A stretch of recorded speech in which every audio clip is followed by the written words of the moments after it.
who's back in town? Ben and Woods and Paulie. So happy to be here. Happy Monday to you. We are back. My headphones already sound weird. It sounds weird in my head. This is how we're going to start the new year off. Very hollow and tinny. But that's all right. Well, I'll power through. That's my resolution. I'm just going to power through stuff in the year 2025. It's good to be back, man. Good to see you boys. Everyone's smiling. I'm a little nervous. I will say I'm a little nervous.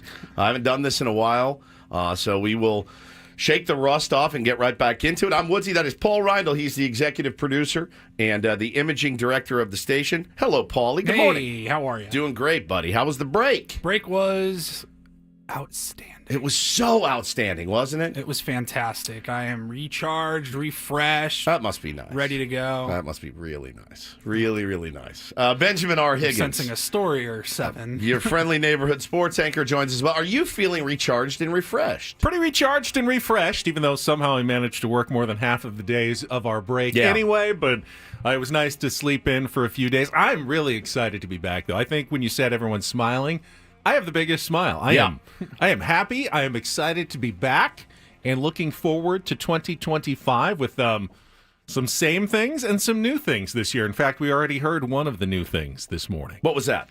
It wasn't Wednesday, and we had our Wednesday open today. Yes, that's going to be our standard open the year through. It just makes sense. It puts us in a good mood, and I think all the tier ones enjoy it as well. When you guys say you're recharged and refreshed, so you did say you got to sleep in a little bit. Did you sleep in? I did. To what? To when? 7:30. You are kidding me. Almost every single day. I was up. 7 to 8 o'clock. I was up right between 3 and 5 every day. Every single day. Every single day of vacation. And there was one morning I was up working at 3 o'clock in the morning, firing off emails. I can't stand it. And so I don't feel recharged. I also had 2 kids to entertain every single day. I played more football in the street and basketball and baseball. Open Christmas presents. I mean, it was. There's a lot of drinking from a fire hose. Somebody put this on Instagram last night. I had to share it to my story because my kids are going back to school today, and it says, I can't get my glasses on. It basically says, getting your kid ready for school after a long break is like preparing someone who's been in jail for 30 years to re-enter society. Yeah, like Red at the grocery store. Bathroom break, boss? You can go to the bathroom whenever you want. You don't have to ask me. You just go. I don't care when you go take a leak. Please, I'm begging you. So, yeah, we're trying to get them ready, and they're just dreading it and, making lunches and all that stuff again. But this is a bit of a respite to come in here this morning. So, anything exciting happen on the break for either of you guys? I I anchored the news a couple of times last week. Is that a got to or a had to? It's more of a had to. It's they were down a few starters, and so they had to call to the bullpen. And it went really smooth on both of the days. New Year's Eve I did, and then New Year's Day, unfortunately, was the day of the terror attack in New Orleans. That was super fun. I had to anchor the entire newscast surrounding just an unspeakable tragedy that happened that day, which obviously is not fun, but I got to put on my serious news face for a little while. Well, and it's interesting because that's not a fun story to cover.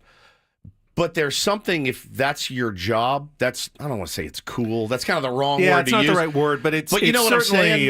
Gets the adrenaline flowing a little bit. Yeah, it's almost like, and honor is probably not the right word either, but you know what I'm saying? Like, I'm... It's a tough wrinkle. I was trusted with the is. responsibility of big moments. There's a little bit of, pride to, all right, I want to do the best I can here. This isn't, so-and-so has the record for the most lights on a Christmas tree. Let's go out to OB. I think about it when somebody notable in town that we cover maybe passes away or something like that. There's a responsibility. It's like you got to reach out to their friends, people close to them. Hey, can you come on our show? And we want to remember this person. It's weird, man. You feel dirty, but it's not inherently bad thing. No, it's weird. When Kobe died and we had Jelani McCoy sitting in here telling us stories, There's a part of me that was like, ugh, I feel so icky, but it's also like it's kind of part of the job. So. I think I remember that was a super good example of what I'm talking about. Yeah. Where I had to text. I remember I texted him. And I just said, You're just like, oh God, oh God, oh God. like, bro, it was the day after. Yes. I think he passed away on a Sunday, and it was that next That's Monday. right. It was a Monday. And we were just like, hey man, like I know everyone's like freaking out and trying to figure this all I out know you lost together. your buddy. Do you want to come talk about your friend? Yeah. And I think they know you mean well. Of course. It does feel a little gross though. But this one, you went in and knocked it out of the park, Benny. My vacation was honestly, it was pretty great, and for the first time I think in a long time, I'm not going to say I'm not happy to be here. I'm fired up to be back, but I wasn't running, screaming from the house. You know what I mean? Like, I got to get out of here. They're driving me crazy. I really enjoyed spending time with my family. Well, a remember, lot. Woods is the guy who cut his paternity leave short to come back to work. Like a week short. Like that. Well, Woods, you get another week. No, Nope. we're coming back. We're ready to get back to work. I'm not needed. I don't provide milk. And so you don't need me here. Like, I don't need to be here. My guys are dying right now in the air. I need to be there. She understood. And I do feel like I don't feel rested and refreshed. I just feel happy. I had a really good time. I'll tell you, man, our trip to Texas to see my family was. You look like you had a lot of fun. Dude, my parents are probably listening and watching right now. And this is no offense to them, but it's the first time I ever teared up leaving home. Usually, and it's like, hey, well, look where we live. Look what my job is. I got to get back. I got to get this going. There was a real pull for me to stay and be with them based on, things that have happened with my mom, her health over this year, my dad's health over this year. My boys' cousins, my brother's kids were there. Those four played. Such love between them, and it was really special. The barbecue didn't hurt that we had 3 times. It did not hurt at all. I got to play golf with my dad and my brother. Hannah drove the cart. It was just a really fun time with my family. So when I left, my dad put his arms around me and said, "I'm so proud of you." That's it for me. I'm done. That is the genesis of everything I ever wanted was my dad to be proud of me. So when he told me, I'm walking out the door to the car like tears, Bo's weeping in the back seat. And we had a really smooth, seamless I don't have any stories about travel. Travel was a breeze. I've seen people online going nuts about the travel. We got in. We got out. It was 10 minutes. It was 10 minutes to wait in the security line. Flights left on time. Checked our bag. Like, we didn't have to check bags. It was scarily easy. I got lucky too. I went and visited my buddy Scott in Henderson, Las Vegas, and no problems with the flights. I was worried about the fog, that we had so many delays in San Diego these last couple of weeks, but no security. It was the day after Christmas that I left and got in quickly, got there fast. Bags were there, really simple. Yeah. Got back on a Sunday morning. It was still not bad at the airport at all. I even got to do one of those chair massages at the airport. Oh, you did one? Yeah. $5, right? Actually, it was free with my club card that I get in the mail or Your something. Las Vegas pervert card? Well, no, I think it works at other airports as well. He has to feed in one of those 0G 25-minute chair massage. Dude, those are legit. I told you. I almost got one at the fair one year. I was selling Hannah. She's like, "Hey, moron, it's like $5,000." Yeah. I'm like, they sell them at Costco if you're really interested. I'm like, now. but we can pay it off for over 5 years. Yeah, then we're gonna end up paying $25,000 for it. I wanted it so bad, dude, to just sit, like feeding the kids, sitting there, like it rolls up your hammies. Yeah, it's all the way, your back, your arms. It does the whole thing. I'd never done one of those before. Dude, they're so good. They're so good. Well, we certainly ended 2024 here on the program with, I mean, look, I don't want to take my own pants off here. We crushed the Christmas and holiday extravaganza. So did the tier ones. The You tier guys, ones amazing. just killed it. It was, that was fun. One of our best shows we've ever done. There weren't any lulls. It was all laughs. It was good stuff. I think, Paulie, what was the final total that we raised for Lucky Duck? Final total, we had the goal of $5,000, which Yeah. we blew through that in about an hour. 2 hours, hour and a half, yeah. We finished, and it's still technically live. If you want to go back and find the link on our social media channels, you can still donate. But we raised right now, as of today, $13,225. That's all you guys out there listening, man, and you know, I just can't thank you enough for your support in it, and it was so much fun. The show really did not lag. I laughed so much. We made Ben so uncomfortable. We could probably bring that song back we're good. at some point if you wanted that's to. in favor of that. Might be able to do that. No. Yeah. We got nothing but time. We laughed. Ben's costume, dressed as Todd in the workout gear. I mean, I looked at the pictures 100 times. So we ended there. And from there, went home that day, and Bo wanted to play in the street. So we played in the street. We had a great time. Then the next night, I had a Seals game and was doing a home game for the Seals. And something happened to me that's never happened to me, ever, in the booth. I have not heard this story. No. And I am dying. I'm dying to find out what happened to you. Do you want this me is to tell it here? This is more than 2 weeks ago. Now, we're going to take a time out. All right, time it out. We're going to get Kelly's traffic. We'll come back. We'll get Woods' story. Well, I'll tell you, I had over the break 2 of the worst nights of my life, bar none. And we will set the menu, and you should probably pay attention because there are some subtle changes for the Ben and Woods schedule on a morning-by-morning basis that we'll let you know about. Coming up next here on 97.3 The Fan. We'll be right back.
Black 17 on. That is mine.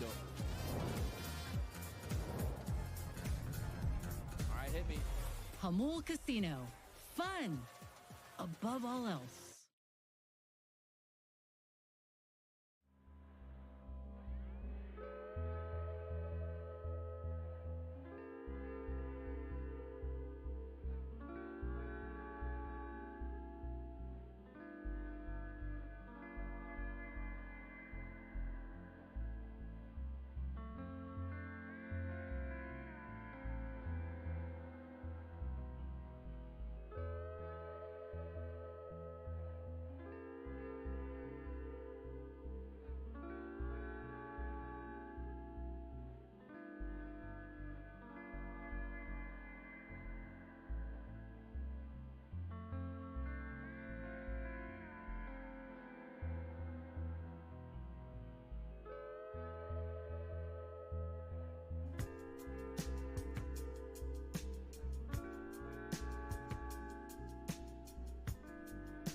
So I know Woods sometimes has a tendency to be a little melodramatic. A little bit. But I also know you have experience with some bad days in the past. Yeah. So when you say you had a bad night. Two bad nights. Two horrific nights over the break. 2 horrific nights. I know you know what you're talking about. Yeah, man. And it started the day after we got off the air, and I went to, if you don't know, we have a box lacrosse team in town, the NLL, the National Lacrosse League, the San Diego Seals. Saw a lot of you out there this past Saturday night. So I had 2 games to work while we were off. No big deal. Love doing it. It's such a great time, a great team, really good team. So I go to work the game, and everything's fine. Now, you guys know, like, there'd been some crud going around. I'd had a couple of kids that had both lost their lunch a couple times, one in the middle of the night in my room. Bo got it the next day. So, you know, you're just kind of waiting, and you're hearing everyone going, this, like, little flu, 24-hour flu is going around. So I go down to the sports arena, and I have, I think, probably my best first half on the mic that I ever have. Energy was great. We were off the air. I didn't have to worry about anything. I could just focus on the Seals. And I was getting after it and blah, blah, blah. So we get to halftime. I go to the bathroom. I come back. I sit down, and I go, I feel a little bit out of sorts. And I'm like, just fight through it. You're fine. We got a half left. And then the walls start closing in, and I get hot. And the guy sitting next to me that does the clock, LL, my buddy, looks at me and goes, dude, you're green right now.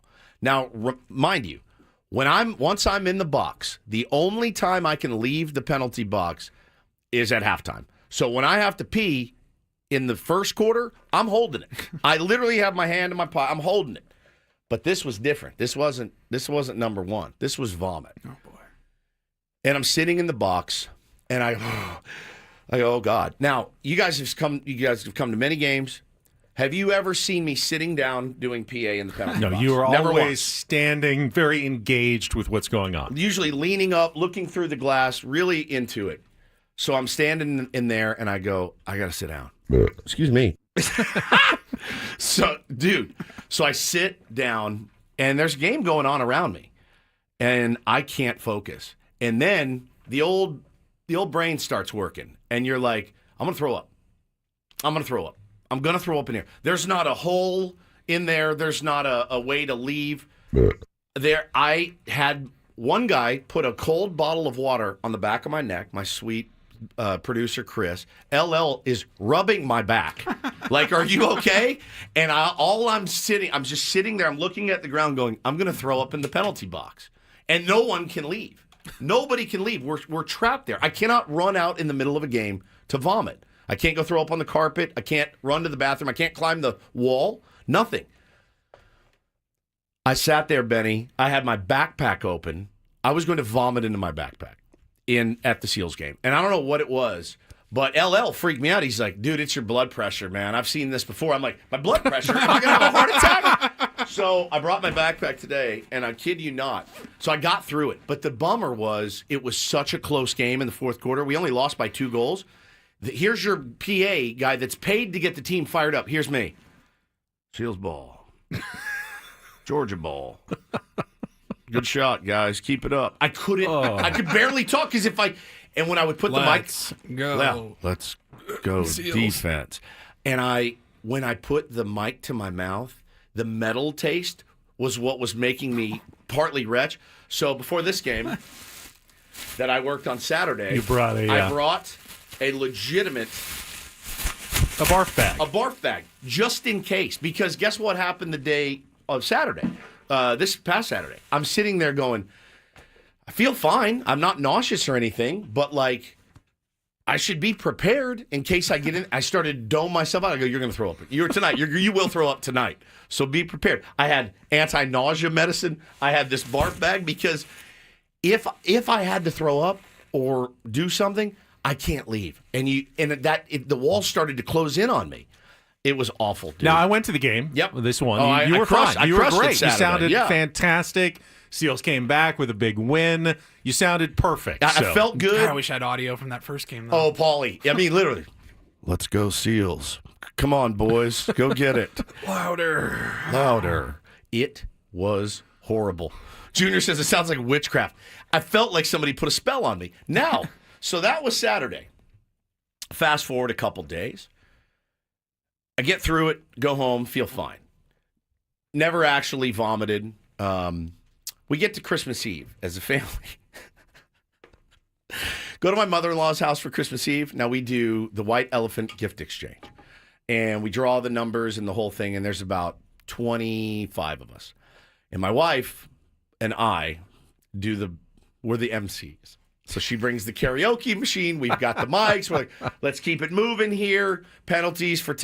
What are you taking 40 minutes to pick a present for? Pick your present and move on. Nobody knows what anything is. Just pick it and go. I'm not trying to drag this thing out all night. Improv night. So it's Hannah and I on the mic. So I think she's number 14. So we're at like number 12. She disappears at Christmas Eve. And I'm like, where the hell did she go? And then we get to number 14. And I'm like, where are you, Hannah? Anybody seen Hannah? She's taking a dump or something. Like, where are you? What are you doing? So I can't find her. So the game grinds to a halt.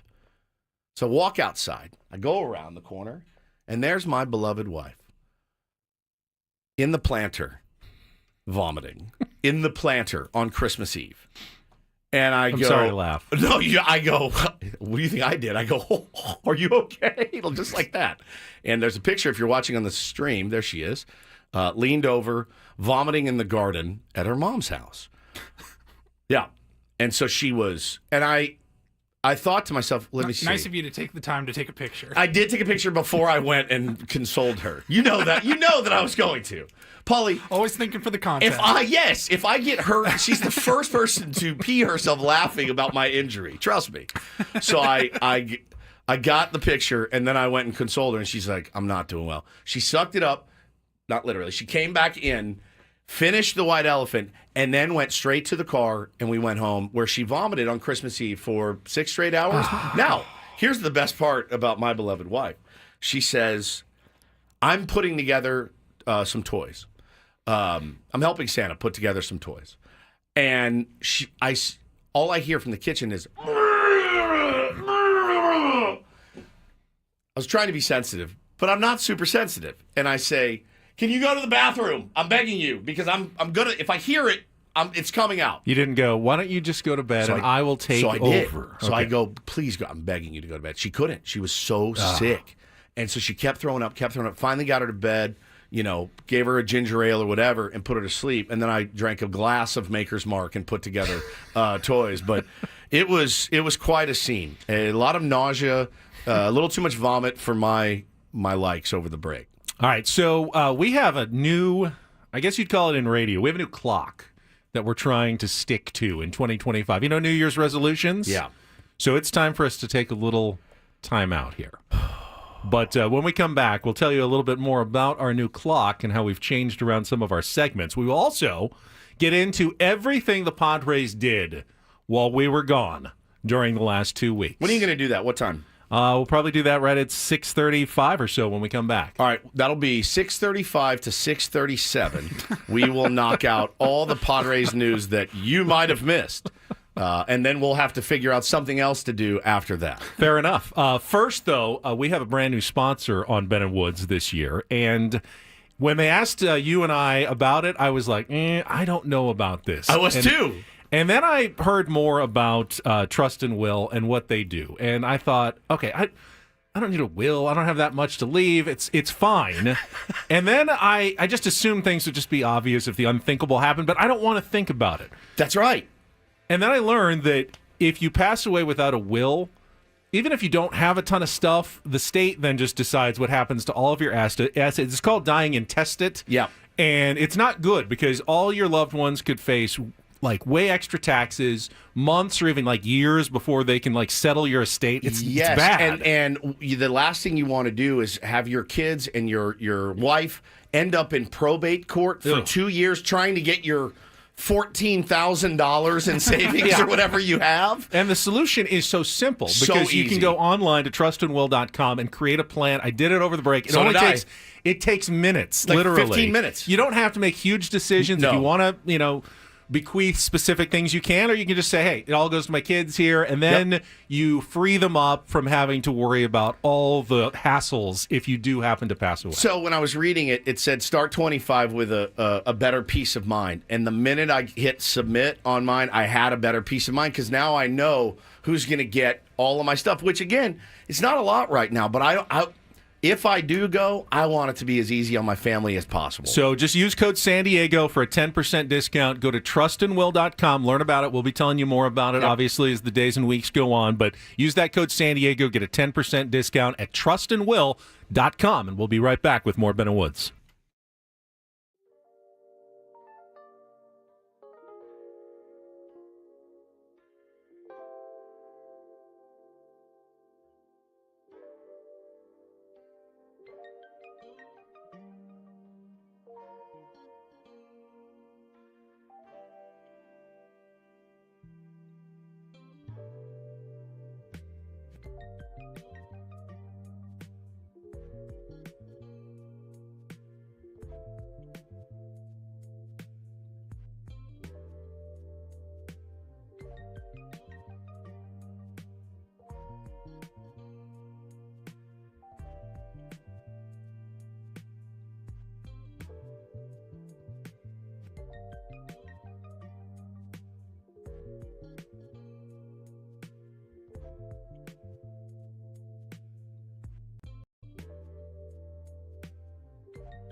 Saw a list of the most and least active teams over the offseason in Major League Baseball. Well, we're not last. No, we're not. It's that's the Miami Marlins. Zero. They have spent $0. Zero. 0 cents. $0.00. Keep crushing it, Miami. That guy that is running them now, what's his name? Peter Bendix. Peter Bendix. He gives me the ick in so many ways. And they did hire a Dodger to manage them, though. They did. So, yeah. They did. And he's got to be like, are we? This is new. Usually I just wave my magic wand and we get whoever we want. From the team that spends billions to one that spends zero. $0.00 so far. I mean, it's not over. But to be fair, Padres aren't far behind on that list this offseason. No. And if you want to go back and recap everybody on what happened the last couple of weeks, all the big stuff that we missed roster-wise. So let's go ahead. Well, behind the scenes on the Ben and Woods program, we did have some discussions, and we talked about it before we left of, all right, so yes, we're on vacation, but the grind never stops. If something pops, of course we're going to jump on and do either a YouTube show or we'll come into the studio. If it's a big one, we'll do an hour or two and be there for the audience. Big trade or yeah, absolutely. You will hear from us, and we all kind of agreed that if something happens, we'll do it. And it has been, to say the least, very, very quiet and very slow. You're not even hearing really the rumors that you were hearing before we left. I mean, there was some pretty decent buzz around Dylan Cease, maybe to the Red Sox or the Orioles, and that's kind of gone by the wayside. And you just don't really have a sense of what they're going to do at this point. Now, they've added a bunch of minor league guys: Harold Chirino, C.J. Widger, Francisco Acuna, Trenton Brooks, Eduardo Nunez, Jose Espada, Miguel Alvarez, Cole Roederer, Moises Gomez, Logan Gillespie is a familiar name, Juan Nunez, Mason McCoy, a familiar name, and Jonathan Perlaza. And then they added Mike Brousseau, who was, I think, with the Brewers last. Was the Brewers or the Rays? Now he's played in the World Series. He's going to be a guy, good bench piece. But other than that, man, it has been as slow as molasses. So I didn't feel too bad about taking 2 weeks off. I don't feel like we missed much. No, although I've laughed a little bit because when I hear and fans have come up to me and go, they're not going to do anything this offseason, are they? That's impossible.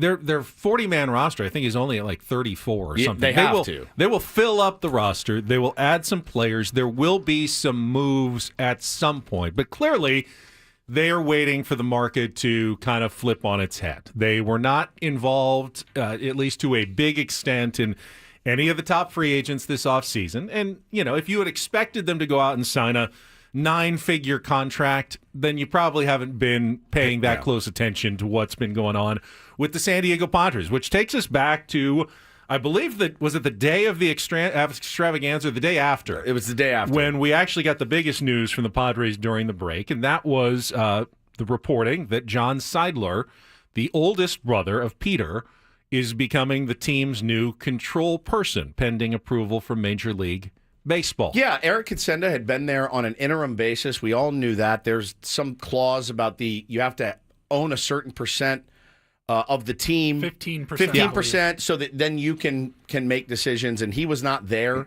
And so they had to appoint a new point person. And I don't know anything about John Seidler. Nothing. I know Tom Seidler really well, but I don't know anything about John. He has not made any public statements, no interviews or anything yet. Look, it was something that was 100% a necessity. If you wanted to get business going, you had to do it.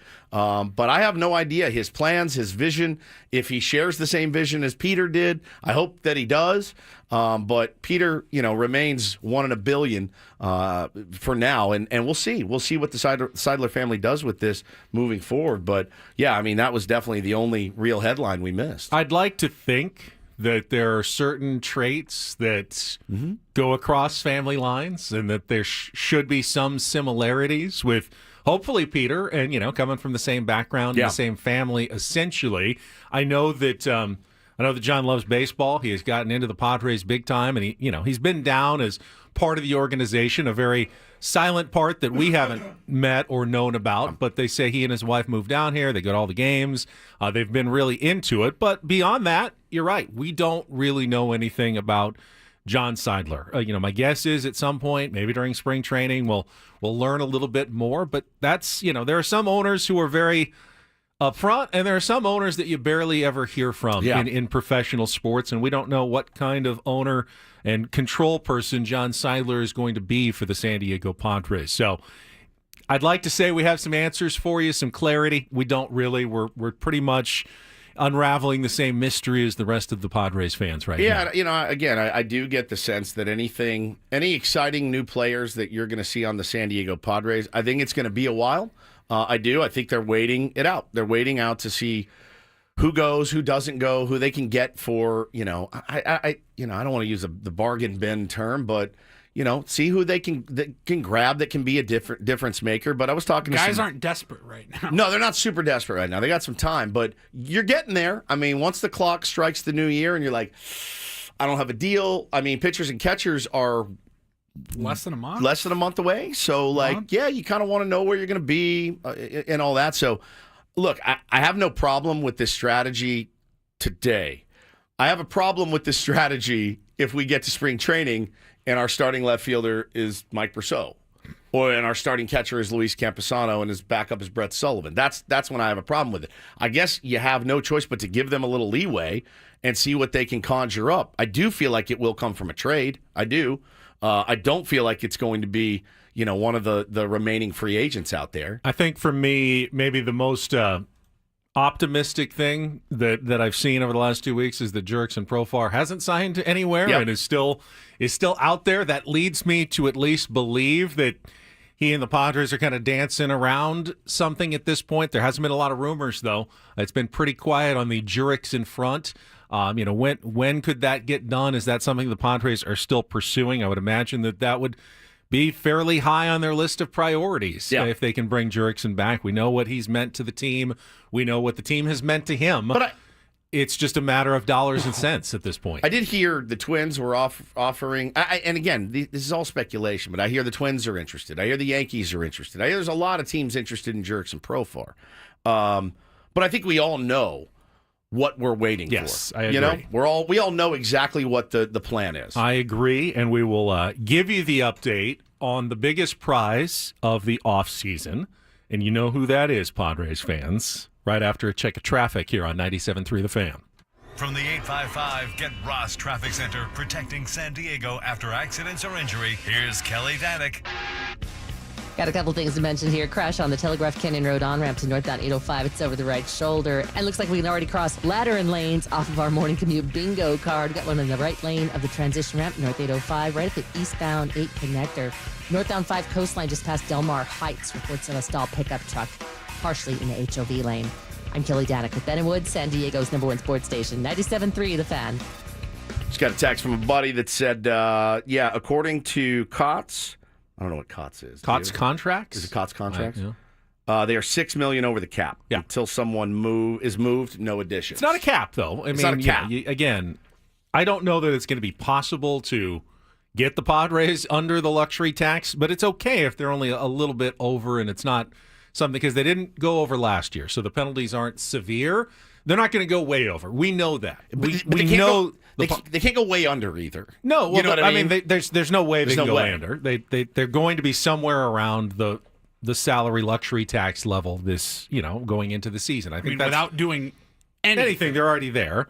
I don't expect them to blow way past it by adding $100 million in salary in the next 3 weeks. I would love it. So it's going to be somewhere there's not that many players left to add that much in salary. I think logically, though, knowing that they were never going to make huge additions, it makes sense that they can't really formulate a great offseason plan without knowing what Roki Sasaki is going to do. Yeah. If you land Roki Sasaki, you have a very different plan than your plan if you don't land Roki Sasaki. All right, let's play it through. All right. So if you land Roki Sasaki, it's great. You don't spend a ton of money. It's just your international bonus pool money, which you have, and you're getting more in how many days? 9 days? You're getting more in 9 days. So great. He has chosen you, and he comes here, and he slots right in your rotation. How do you fill what you need to fill, even if Roki signs with you? Because think about a rotation of Roki, Cease, King, Who am I missing? It's Darvish. Vasquez, whatever. Like Waldron. So you what does that change? You still need a left fielder, and you still need a catcher, and you still don't have any money to get it. Right, so does that mean now you're flipping Arise or flipping Cease? I think if you don't get Sasaki, you have to go out and get more starting pitching. I mean, ASAP. you probably do even if you get Sasaki, but it won't be quite as big of a priority if you land Sasaki because you know you've got him in your rotation. You might be able to spend a little more on bringing Jurickson back, or I think it just changes. AJ's. The branches of his tree change. So is it are you saying if you get Sasaki, you're all in for 2025? No, right. That's and the if thing. you don't, I just think punting? I just think you allocate your resources differently if you have Sasaki versus if you don't have Sasaki. How are those resources going to change with Sasaki? Because it's a different pool of money. It's not like if you sign Roki, you get a windfall for signing him. It actually costs you your international bonus pool money. You still need a left fielder. You still need a catcher. I don't think that changes. But I don't know what AJ's... Your budget's still the same. I don't know what AJ's thinking, but it's possible if they get Sasaki, he feels more comfortable trading Dylan Cease, or he feels less comfortable trading Dylan Cease. I'm not sure what he's thinking, but clearly there's an impact to the Padres' plan if they get Sasaki or not. So every other team that's made moves... They're still going to be in on Sasaki. I just don't really see. I don't follow the logic totally. Yeah, if the Dodgers are still in on Sasaki, but it doesn't change their plan at all. If they get Sasaki, they don't. So why does it change our loaded. plan? Well, then their plan goes to a 9-man rotation if they get him. Because the Padres have way more, financial constraints than other teams at this point.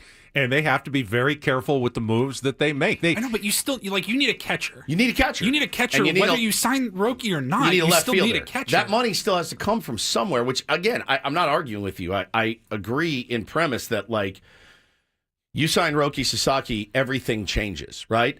But again, it's hard for me to go, we got Roki Sasaki, but we traded Dylan Cease. There's 180. I don't know what Roki's going to provide. I don't know that he's coming here. But if he does, all I look at it as, cool, we got another starting pitcher to slot into a 6-man rotation, which is what we're going to do. Who's playing left? Who's catching? Well, we did get an update from Joel Wolf, the agent representing Roki Sasaki during the break. He said 20 teams sent in detailed proposals to the Sasaki team. They narrowed that field down to an unknown number that were invited to Wolf's offices in Los Angeles to each make pitches in front of Sasaki. They were not allowed, according to Roki Sasaki's people, to bring any current players. So no Shohei Ohtani, no Yu Darvish, not part of it. Just GM, manager, pitching coach, and maybe a member of the health staff or something that went and spoke to Roki Sasaki and his team. The Padres were reportedly one of those teams. There has been 4 or 5 other teams, including the Dodgers, the Cubs, and the Mets that have been definitely reported to have met with the team. Sasaki then went back to Japan, and that's kind of where they've left it.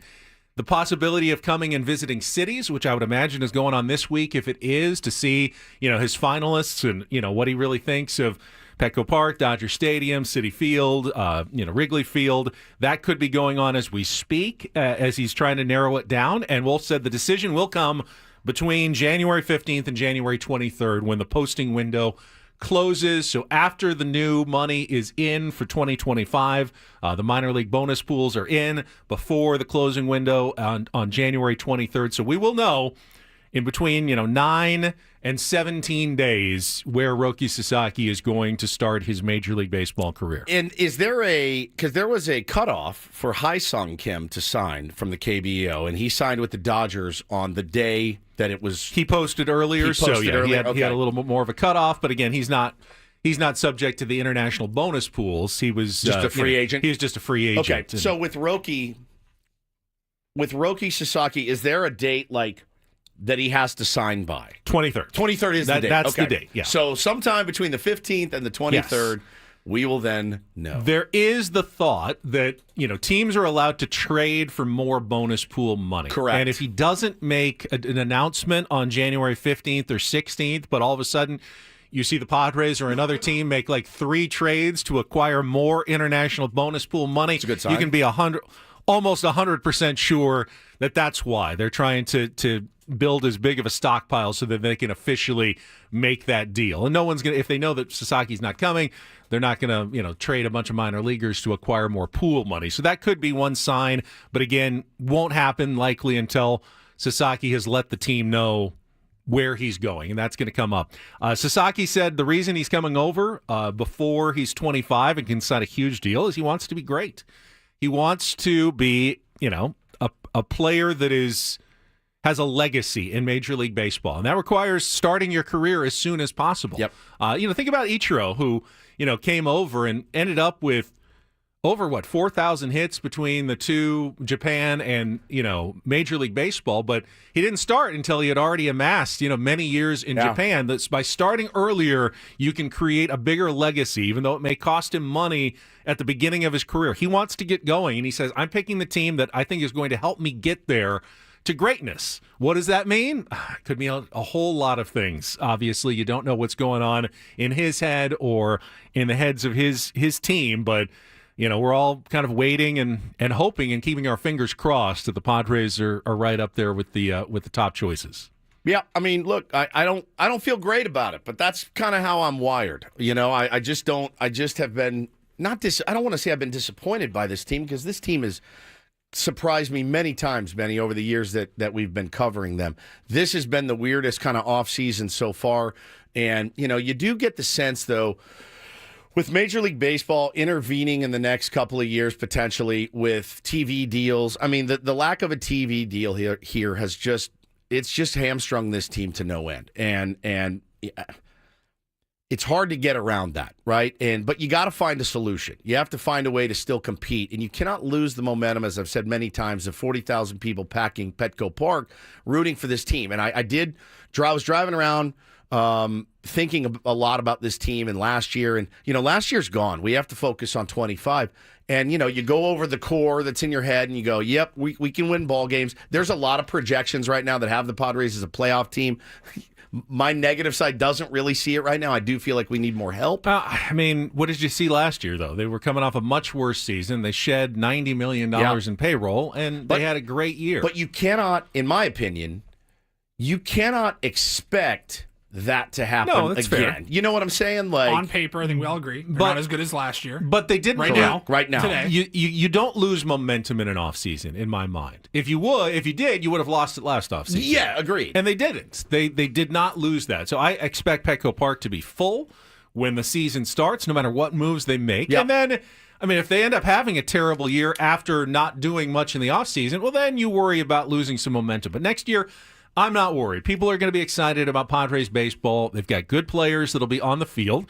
And if they perform well, yeah, they absolutely could and should make the playoffs. If they have a bunch of injuries and there's not enough depth, yeah, the season could also fall apart. And that is a real concern for the Padres in 2025. No, and Satan's Blowfish says there's no big deal TV deal coming. No, there's not. There's not some new cable conglomerate. No local deal. No local deal. But that's what's killing me right now as a Padres fan, is there's no light at the end of the tunnel right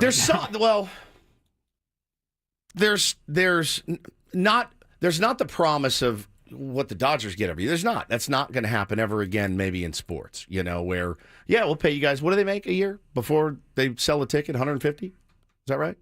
TV? Yeah, something like that. Yeah. Or something. It's something insane, right? And so that's not coming. So we got to get that out of our head.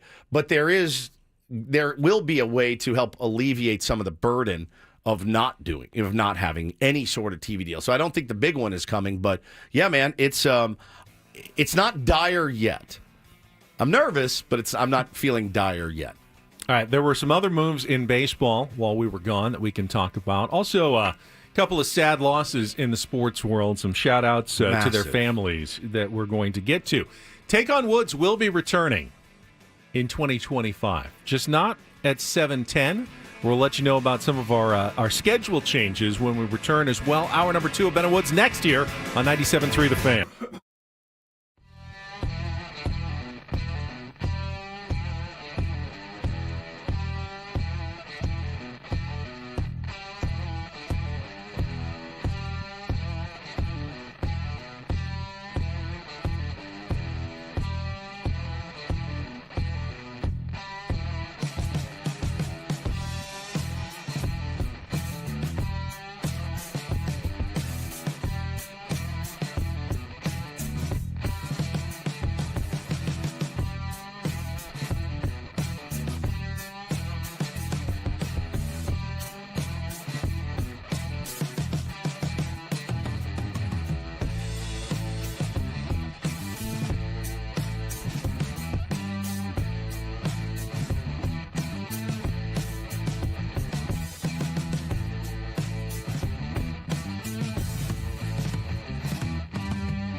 Woods, I want to commend you.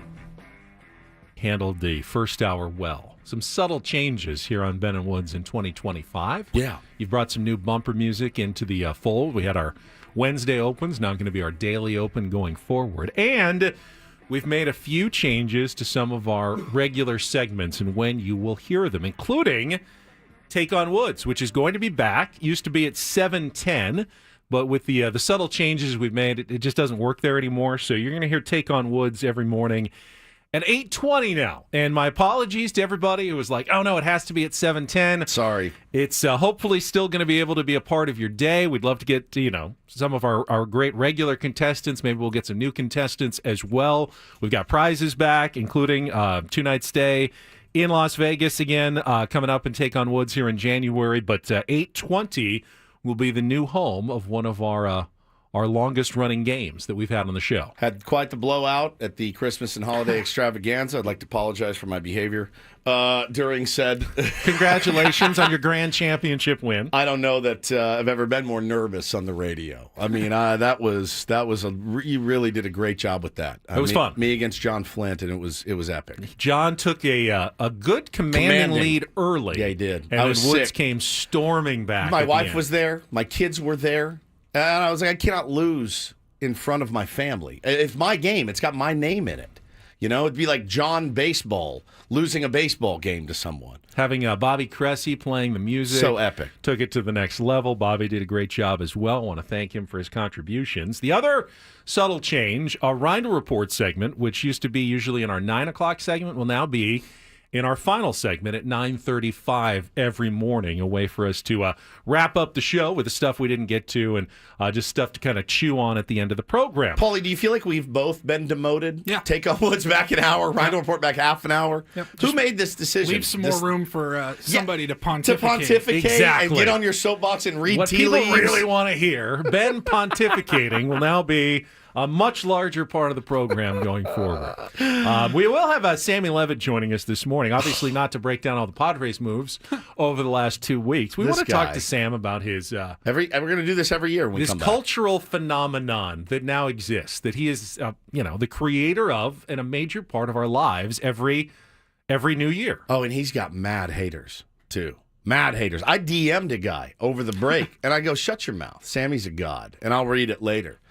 I saw somebody sent me a TikTok. My wife showed me this TikTok. Like hundreds of thousands of likes and views and all that. And she was just ripping on Sammy because that's the only voice anybody heard for 3 or 4 days. Sammy, there right around New Year's. And I'm like, hey, that's my friend. That's our guy. Listen here, lady. That's my friend. He, like you said, he's a cultural phenomenon.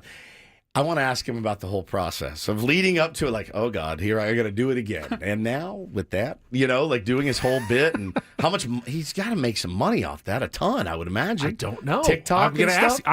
I'd like to ask him. Has he monetized Oh, he has. the end of the 2024 season? You think he'll give us a number? I want a number. I want a I don't number know too. I think somebody just ripped his voice. They just And he rip gets it. nothing for Because it at all. I don't know much about TikTok, but I know that if somebody comes up with a sound, like they put Sammy's voice on top of some music and they make it sound cool for a video, you can like just pull that sound and just repost your content Right. with it. So I don't know that he's making any money off of that. I mean, well, whatever I it's. have questions. He's done a really good job. I mean, I was watching a little bit of his live stream on New Year's Eve. He had people like from India asking him to play songs and stuff. Somebody from India asked him to play Wonderwall because he was just playing songs for people. It was really a special. Now he was into it too, bouncing around, like talking to people.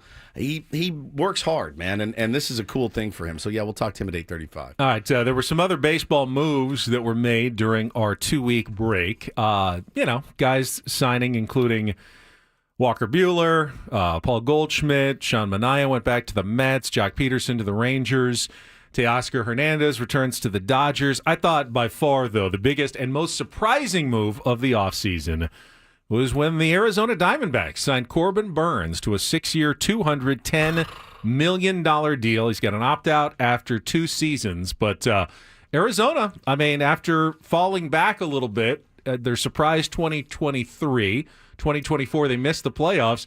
They're ready to try to take a step forward again in 2025.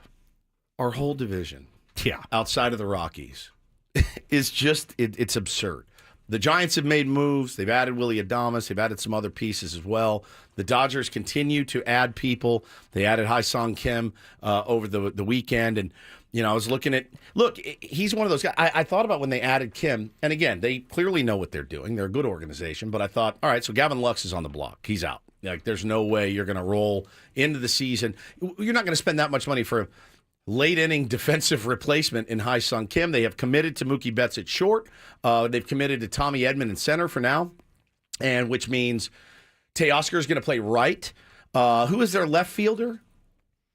The left fielder is going to be for the Dodgers. I can't remember. There's just so many moving parts with them. They did end up designating for assignment, though. This is the guy I wanted to talk about, Diego Cartaya.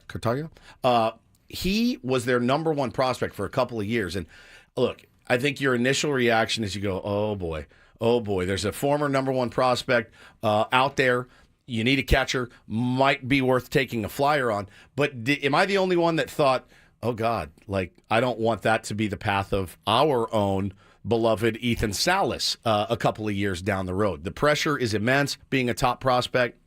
It's really hard to hit. That was Diego's problem, was I think with the bat. I read that his swing got long and they just weren't able to fix it. Can't get it back. Someone's going to take a flyer. Somebody's going to take a flyer on him. But yeah, man. So like they end up signing him, they've added a ton of pieces. They're going to be formidable as they always are. But the division, Ben, is just going to be insane. Yeah, I mean the Giants went out, obviously sent Willie Adames. Yep. That was before our break. But the pitching staffs on the top three now. The Dodgers, the Diamondbacks, and the Padres are pretty insane. And, I mean, you say, are the Padres as deep as the Dodgers and Diamondbacks at this point? Probably not, but they came out with the National League Cy Young odds, and the Padres have 2 of the top 8 Cy Young contenders in Michael King and Dylan Cease going into 2025. That's a really good place to start your rotation with 2 of the 8 best pitchers in the National League going into the year, and that doesn't even include Yu Darvish. So it's not as though the Padres are completely, with an empty cupboard going into the 2025 season pitching-wise either, but you're going to have weeks. Like if you have to face the Dodgers and the Diamondbacks and the Dodgers, 3 out of 4 series, you're going to just be facing ace after ace after ace pitcher, and there's not going to be much let up in this National League West. It's Conforto and left. Right. They added him as well. So it's he may end up being a platoon player, obviously, at this point. And they got Andy Pajes as well. They've got. I mean, look, they're pretty deep. I really don't know what else they need in LA.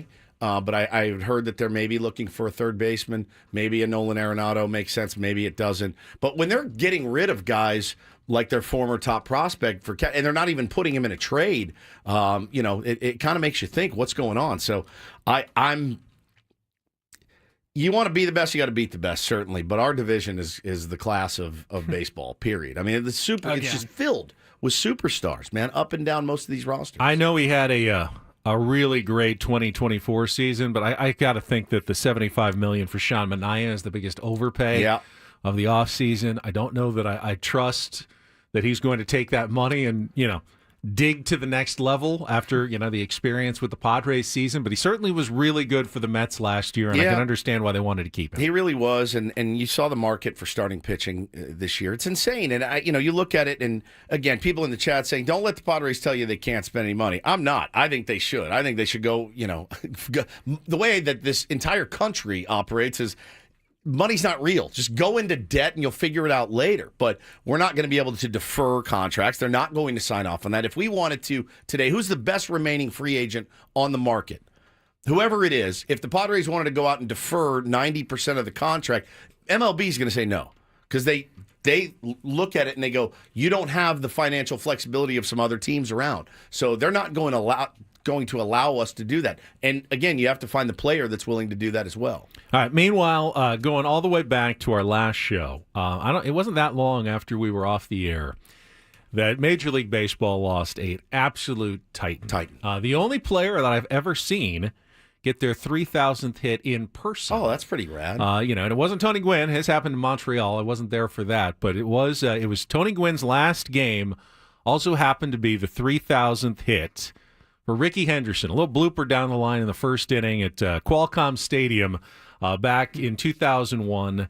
And while Ricky was not in his prime when he was with the Padres, he was so fun to watch and so fun to have on your team, and was such a dynamic, incredible Major League Baseball player. And I was shocked when I saw the news that day. Woods, didn't hear anything that was wrong with Ricky, and all of a sudden he was just gone, way too young, and it was such actually passed away that Friday, the day of the extravaganza, later that night, and all of the news came out Saturday morning. I remember I was driving around and I got a notification. Oh my God. Yeah, it made me sick. 65. I became a baseball fan in 1985 when my mom married my dad, and he was a Yankee fan, so I was a Yankee fan, and Ricky Henderson was my very first leadoff hitter that I ever fell in love with, and I never saw anything like him. I remember being devastated when he left and went to the A's. I loved him. To our own Tony Gwynn Jr. had a personal relationship. I was following along with his stories, reading his stories about Ricky.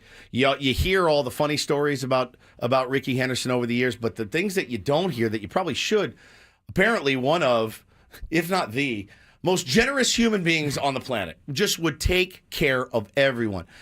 They showed a video of him playing. It was him, Dave Parker, and a couple other dudes playing dominoes. I watched it 10 times. I was crying laughing. One of the funniest. Didn't mean to be funny, unintentionally funny. But when you think about the game that guy brought to it, his defense, and people, people love to harken back to the old days, and they say, guys back then, they just put their head down. Bro, the first guy I ever saw camp under a fly ball and whip his glove through it was Ricky Henderson. And I went, how does he do it? Like, he camped under, and all the flair, all the style, all the panache, he had all of it. And we're talking about 1985 when so many boomers say, they didn't used to do it like that. That guy was all flash, man, and substance, obviously. Tony Gwynn laughed a lot, but no one could make him laugh like Ricky Henderson could make him laugh. And Ricky loved baseball. I mean, even after his career, he went and played for the Surf Dogs, for Terry Kennedy, just because didn't want to give up the game. Just loved it that much, and was a massive loss to the sports world. So, as we like to do here on Ben and Woods, Paulie, if you will. And I really hope we can see more unity and more peace when already things are so difficult. So, shout out to his family. And I don't want to shortchange Greg Gumbel as well, who passed away at the age of 78. I never met him, but everyone said just the nicest, kindest guy. Tremendous broadcaster as well. Did so many sports, hosting. Certainly someone to emulate if you're someone like me in this business. And that though. That was a sad loss as well. That was You're sad. not really the Greg Gumbel type. I'm more the Greg Gumbel type. You have a high opinion of yourself. I do. I'm more like Greg Gumbel. You said that. All right. I told you about the changes and different times for different segments. Don't Do This is going to remain, though, in its normal slot. Coming up next. What a fun one that we were all treated to yesterday. Fox Sports I wouldn't even say a little bit of hot water. I would say in a lot of hot water. I certainly am never cheering for sexual harassment. No. But there's certainly people that you don't... You suspect. Yeah. You suspect that, could this be? And boy, these reports that came out yesterday are staggering. If you haven't heard them yet, we will get to those. First, though, Woods. Stop letting high-interest debt weigh you down. Pay it all off in days thanks to Loan Pronto's new Rapid Equity Loan. If you're a homeowner right now, there's a completely hassle-free way to cash out your home's equity. No appraisals, no paperwork, no waiting. Loan Pronto uses AI-driven technology to get you approved for cash out in as little as a day. One client got $100,000 approved in under 24 hours, wiped out their debt, launched the home improvement project, now saving over $1,000 a month. Instant approvals, low fixed rates, fast transfers. Get cash to consolidate all your debt. Get a fresh start for the new year. Call Loan Pronto now. See how much you qualify for. This time next week, you can be credit card debt free. Start 2025 off with a nice clean balance sheet. Don't wait. Get your cash fast. 619-207-4336 or loanpronto.com. 619-207-4336 or go to loanpronto.com. Equal housing lender, NMLS 1661781 on approved credit, NMLSconsumeraccess.org. Back with Don't Do This next on Ben and Woods.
Jamul Casino. Fun above all else.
Back for another year in 2025. It is Don't Do This, but it comes with a new sponsor. Don't Do This brought to you by Trust and Will. Don't leave your entire estate, house, kids, and life savings up to change if you and when you die. Do set up a Trust or Will online at trustandwill.com. It's a lot more affordable than you think. Visit trustandwill.com for more info. Woodsy, get us started in the new year. Oh, it was a big one yesterday, right in the middle of all the football action. Some news broke that Fox Sports, several prominent on-air personalities, and an executive have all been named defendants in a wide-ranging workplace misconduct lawsuit filed right here in California, brought around by Noosheen Faraji, who worked at the company for over a decade.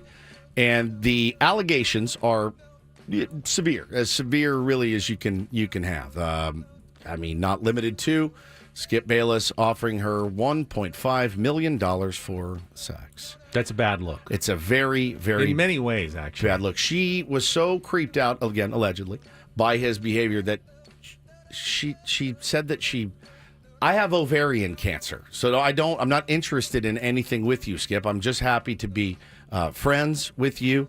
He said that he fantasizes about having sex with her and asked how much money it would take, and offered $1.5 million. There were some racist remarks made as well. Then there's the Joy Taylor allegations as well. Joy Taylor has been on a couple different shows. She was on the show with Colin Cowherd. She worked with Emmanuel Acho as well. And this one is about as salacious as it gets. So Colin Cowherd, undisputed, and Speak for Yourself. Yep, and essentially outlining the ways in which she used her abilities to advance up through the corporate ladder and continue to get hosting jobs. Basically telling Faraji, like, yeah, I mean, this is how I'm doing it, and this is working for me. There was the gentleman there that worked at Fox News. He was the executive, last name Dixon. Ben, I think it was Charlie Dixon. Charlie Dixon. He says, he's alleged to have sexually harassed many, many women there, fired them if they would not sleep with him. I mean, it is as salacious and gnarly as it gets. Joy Taylor's fiance was paid off once he found out about some of the infidelities that was going on by Mr. Dixon as well, because he was having a relationship with Joy Taylor. I mean, it goes on and on. There's drugs involved. It's unbelievable to read. And it's weird too, because Skip Bayless yesterday, I think everybody's natural reaction is, all right, is he going to respond? He was just tweeting through it, just tweeting football stuff, just tweeting through it. Emmanuel Acho, who tweets a lot, didn't say a word for about 8 hours. I still don't think he's gone to address any of this yet. So it's about as gnarly as it gets for Fox Sports right now. All right, story number 2. Let's talk a little bit about 4-H. Was not expecting to hit that, but this story came out of Texas. Woods, you know Texas well. I do. This story is about Aubrey Van Landingham, a Texas teenager who's been charged with animal cruelty after police say she poisoned another student's show goat. So, yeah, I'm not exactly sure how 4-H works. Did you know any 4-Hers back in school? Yeah, I mean, I didn't run in the 4-H circles. Yeah, I didn't run, but there were certainly... I certainly, around here, you know, you'd raise your animal and then you bring them to the Del Mar Fair. Yeah. And you'd try to win a ribbon. And I never understood how that really worked, but there's like people like competed. This was like... Oh, it's competition. It was competition, and you wanted your goat or your pig or sheep. sheep to be better than the other kid's sheep, so you could get the blue ribbon instead of like the red ribbon or something. And I really don't know, how do they decide like whose goat is better than someone else's goat? All I know though is the talent portion of it. You shouldn't. They do the juggling, unicycle, and then they do swimsuit. The swimsuit competition. You know, they say you can't put lipstick on a pig, but at 4-H you actually can, and it's encouraged. So what did she do to this poor goat? Police say they saw security footage of her giving a toxic pesticide to a classmate's goat using a drench gun, which is a tool generally used to administer medicine to goats and other farm animals. Prosecutors say the goat, named Willie, died about a day after he was given the poison, experiencing symptoms like convulsions and respiratory distress before ultimately passing away. They allege Van Landingham did intentionally and knowingly torture a livestock animal. To win a ribbon. Well, she said that she admitted this was her second attempt. She claimed the animal's owner's daughter was a, quote, cheater. And she searched for information on her phone about lethal poisons for animals, also how to clear her search history. She was released on $5,000 bond. The Texas FFA Association says Texas FFA does not condone any behavior that compromises ethical standards, animal welfare, or the integrity of its programs. Facing 2 years in prison? Yes. In prison? Animal cruelty. Poison the goat. To win my 4-H competition. What part of Texas does it say? Texas. Just Texas in general. Austin. In Austin. Austin, Texas. Yeah, it's, look, anytime there's competition, you're going to have people that want to win. And you're going to have people that want to do anything to win. And this reminds me of those fishermen. Remember the fishermen guys that put the weights? Were weighting down their bass and stuff?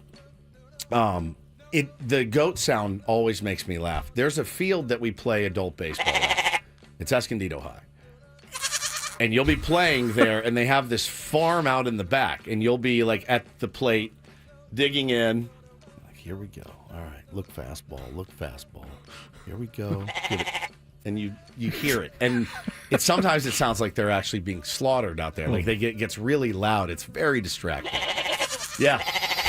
That's what you hear. Sometimes when you're playing golf at Encinitas Ranch, there's a little house that has some barnyard goats. Animals, and you get that in your backswing. Give me the heater. Give me the heater. Give me the heater. Give me the heater. Oh, it kills me. I laugh every single time. So, well, I don't think she should go to prison, honestly, but some nice community service would probably do the trick. She absolutely should go to prison. She poisoned an animal and killed it.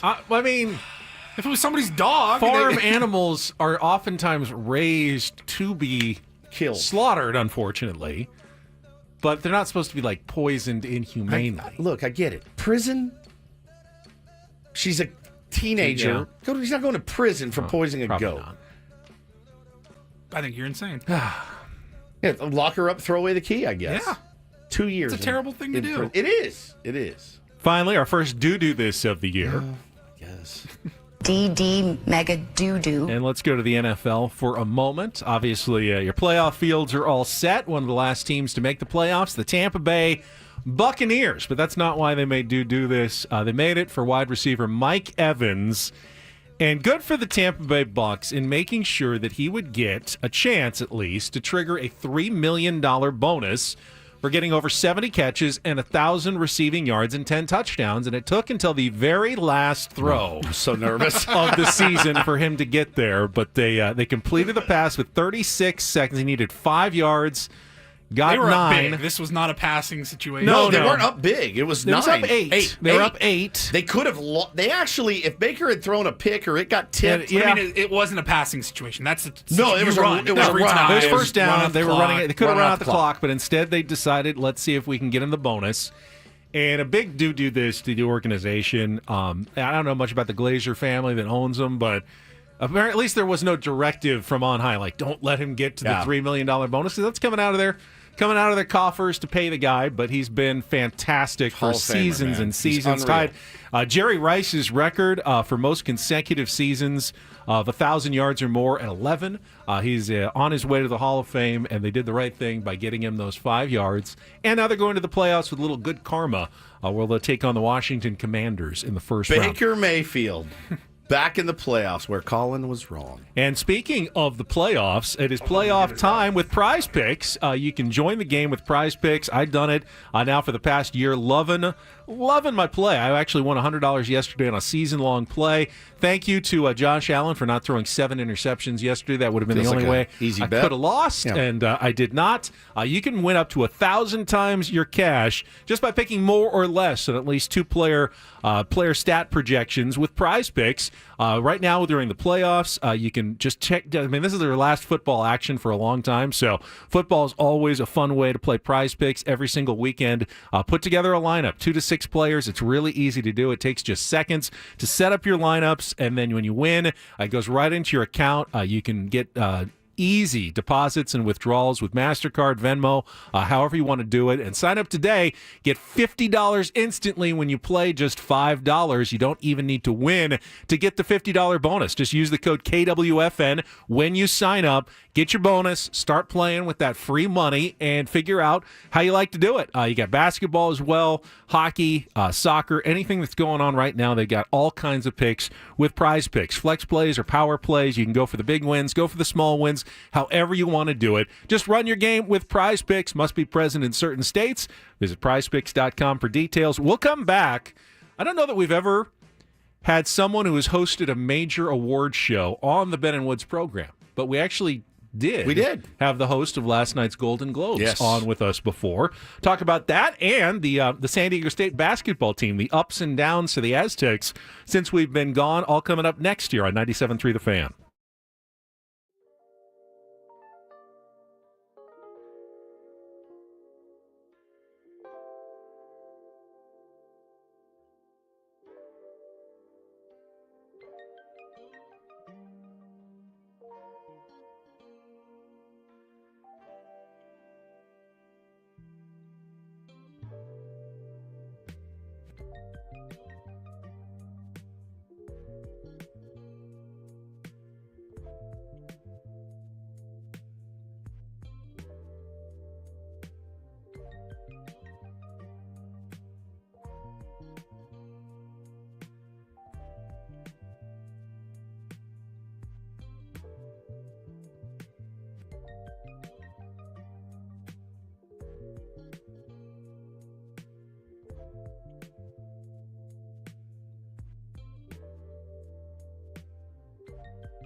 Trying to think if what I said going into our break was accurate. That this is the first time that someone who has ever hosted a major awards program has ever been on Ben and Woods. And I was racking my brain. Did Jay Moore ever host like the Oscars or anything? Because obviously we've had him in studio a couple times. I don't think so, though. I watched him and Jerry Maguire yesterday. He was brilliant. I watched Jerry Maguire over the break, too. Did you? Yeah, just randomly was on the TV. weekend. Probably was on TV a lot and just happened to have it on. And Kelly Preston. I really liked her a lot. But, so Nikki Shout out to Glazer her. last night was the host of the Golden Globes. Crushed it. And we had her on. Paulie just checked our records. It was back in April of 2020, right near the start of the pandemic, from the Corona Cave. Remember, Woods? There was no sports, and we were just looking for anybody who wanted to come on and promote comedy shows. We were definitely using the pandemic to our advantage. Hey, no excuses. Like you're not working. You're just at home hanging out. They were bored too. Yeah. We had all kinds of people on because they were Nikki bored. was living in her parents' basement or something temporarily for the pandemic, and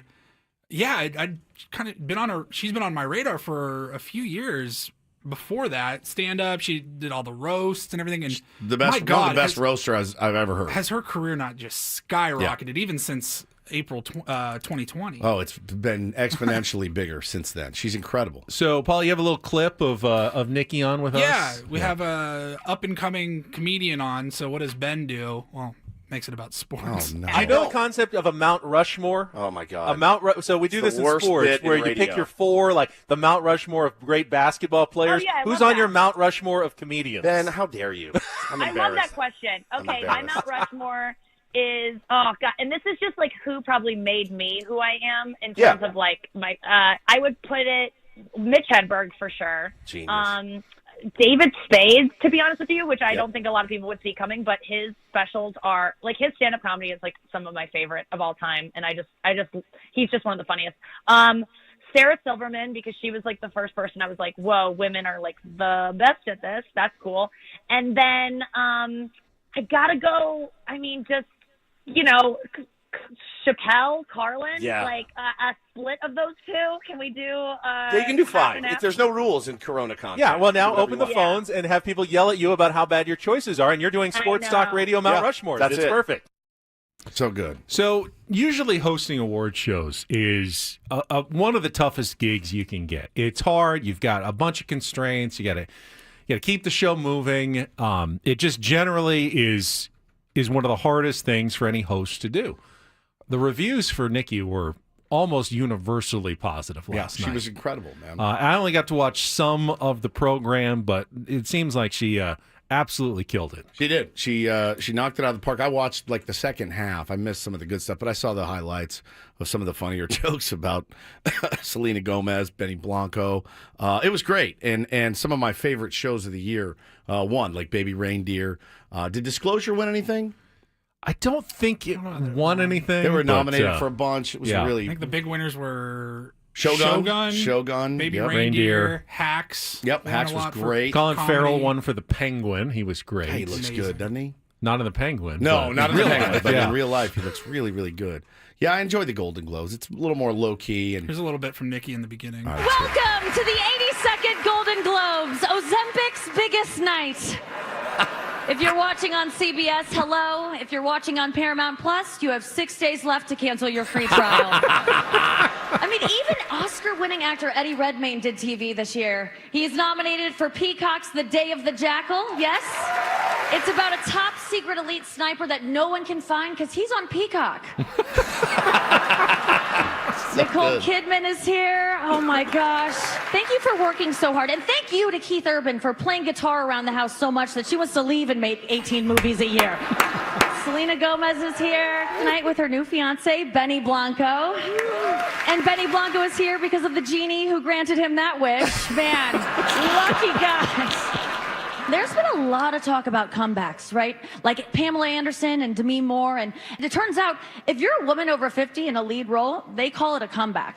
If you're a guy over 50 in a lead role, congratulations. You're about to play Sydney Sweeney's boyfriend. Yeah. Yeah, she's great. She looked fantastic, by the way. One thing that I did not remember from the Golden Globes was a award for best stand-up comedian.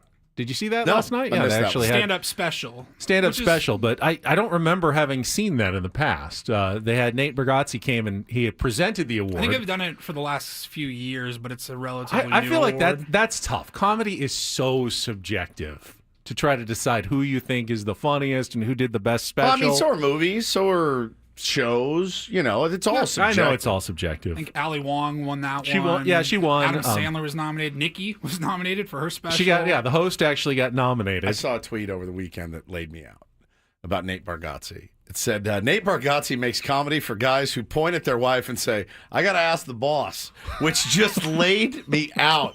And I started reading through the comments. Now, he's clean. He is, and I started thinking about it.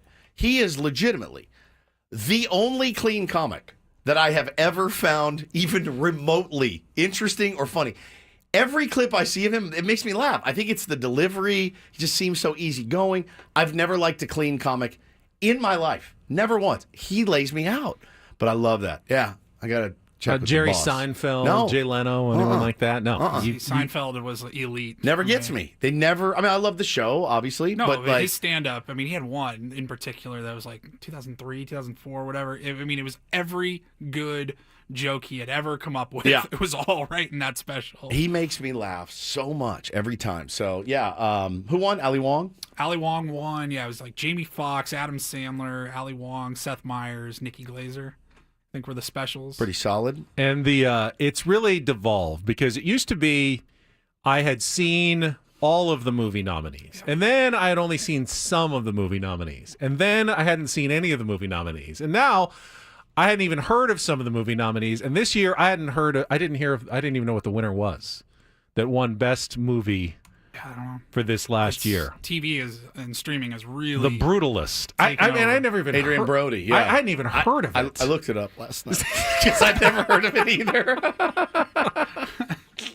Dude, we have really gone. I mean, there's so many outlets now. There's no way to keep track of everything. No, I spend the majority of my break searching on the multiple streaming services that I have to find something to watch. Went back to Succession last night after seeing my man Jeremy Strong, who's just the greatest. I went back to Succession last night. I didn't find anything. I watched a lot of documentaries over the break about Led Zeppelin and things like that. I couldn't find anything. I've seen all the ones, most of the ones that got nominated. I need to give Shogun another shot. I did start it. I did fall asleep almost immediately, but that's just who I binged am. the hell out of Squid Game season 2. How was that? Season 2. I never saw the first one. So, yeah, season 2 wouldn't make any sense Right. without watching the first one. I thought the first season was better. If the season 2 kind of seemed a little bit unnecessary, but hell of a cliffhanger for the season, the series finale, third season later this year. I was a little surprised. I checked in with Ben over the break, and he was just pounding through some of these shows that I'd been on him to watch. Trying to catch up with a little extra time. What did you watch? I watched all of Disclosure on your recommendation, so good. and Did you like it? I did. It was very good. And I watched Baby Reindeer on your recommendation as Thoughts well. on Baby Reindeer? That was a tough watch, actually. It was a well done show. So good. But it was uncomfortable Massively. to watch, which is because the performances were so good. And once you know that happened to Richard Gadd, the guy that was starring in it, and you know that every single email he got that he read in that show, he actually got those emails and those texts or whatever. it just puts a whole different spin on how torturous that must have been for him. And for him to win last night, I thought he gave a really great speech as well. It was incredible. The girl, she won Best Supporting Actress. She She also really won good. Best Actress, I think, at the Emmys, but was Supporting Actress in the Golden Globes. But Elisa yeah, she says, imagining Ben watching Baby Reindeer is hilarious. Yeah, Yeah. it is. There's just some scenes, the guy, the drug guy, if you haven't seen it, I won't spoil it for you, but holy smokes. I mean, it's about as disturbing as it gets. Yeah. All right. It's a little dirty for you, I think. It was, well, so was Disclosure. But actually. you liked that one, didn't Yeah, you? it's all right. Paulie did a little basketball watching in person over the break, including seeing a very rare home loss for his San Diego State Aztecs. Brutal. Talk about the ups and downs for Brian Dutcher's team right after a check of traffic here on 97.3 The Fan. From the 855 Get Ross Traffic Center, protecting San Diego after accidents or injury, here's Kelly Danick. Couple of problems here, guys. Crash in the North County, northbound 15 before Felicita. It's got the 2 right lanes blocked. And getting reports of a collision on southbound 67 before Riverford Road. Couple vehicles involved. One's in the center divide, one over the right shoulder. I'm Kelly Danick with Ben and Wood, San Diego's #1 sports station, 97.3 The Fan. All right, so a week ago Saturday, Paul, you went to Viejas Arena, and obviously, you're an Aztec, but you don't get to go to a ton of games. I was watching that game on the Tuesday 8 o'clock tip-off games are tough to get to. They're tough to get to. I went to one earlier this year, the Gonzaga game. They actually lost that one as well. But this one against Utah State, everything was looking great. I mean, they were up 18 in the first half. Viejas Arena was rocking. It was loud. They were into it. What the heck happened to the Aztecs in the second half of that game? What happened? I really wish I could tell you. I mean, they did not close out the first half strong. San Diego State, it's kind of been a trend I'd like to see them change of finishing off the first half on a good note. I think they were up like 13 with 12 seconds to go, and then all of a sudden it was a 9-point lead. Just back-to-back quick baskets, like within 5 seconds. You're like, all right, just get into the half, for the love of God. You had a 14-point lead or whatever it was, and then they just kept chipping away, and Utah State was hanging around. And San Diego State, for whatever reason, it felt like the majority of the second half of that game, they were just running the clock down, the 30-second shot clock. They'd run it down to 28 and look up and go, oh, crap, chuck and just a shot. chuck up a prayer. And they did that like 6, 7, 8 times in a row down the court. And everyone is like, guys, what is happening? A little bit better clock management. Get a decent look. Get a good shot off. I'll say They this. couldn't do it. First time I've seen Brian Dutcher kind of roasted on Twitter in, like, you'll see the outlier, of like somebody that doesn't really know what they're talking about.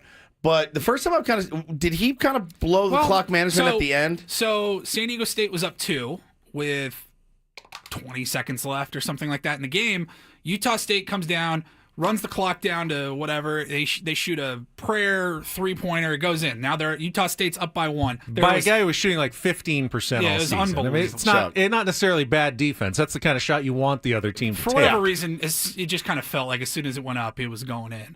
And that left about 7 seconds left on the clock, and San Diego State had a timeout. They inbounds the ball.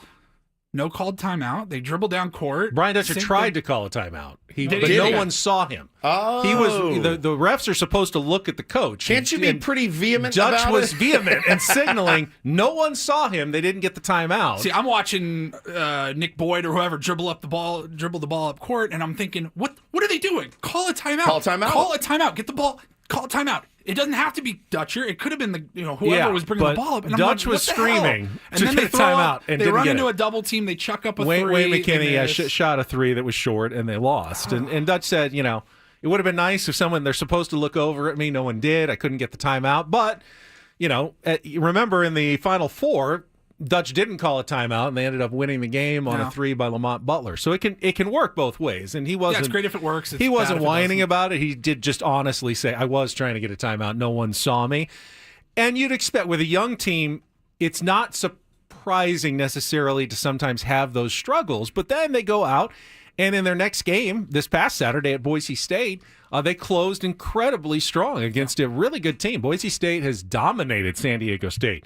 No one dominates San Diego State, but Boise has. They've won. Without Pharaoh 6. Compton too. They had won 6 of the past 7 meetings against the Aztecs, and Boise State jumped ahead early, and after that, San Diego State just played really strong basketball. Miles Byrd had his best game, I think, bar none, in an Aztecs uniform. He was hitting his shots. Those free throws almost killed me, though. At the end, they missed some free throws that made it a little nervous. They missed, what, but 5 out of 6 or I think something? they went 3 for 8 on the free throws to ice the game. He's a 94% free throw shooter. He missed them both. And he missed 3 of them late, 3 of them which was kind of surprising. But they did hold on for what was a really good road win in the Mountain West. You know, Boise State is a tough place to play. The Aztecs, no one generally wins there. Taj DeGurville had a great game. 13 points. Another freshman who is very exciting. And as Paulie said, did it without Farrell Compton, who had rolled his ankle in practice. Not sure if he's going to be back for the next game on Wednesday against Air Force. But really important bounce-back win, because if you get to 2 losses, there were already a bunch of teams that are like 3-0 and 4-0. New Mexico, Utah State. You're going to be digging out of a big hole if you had lost 2.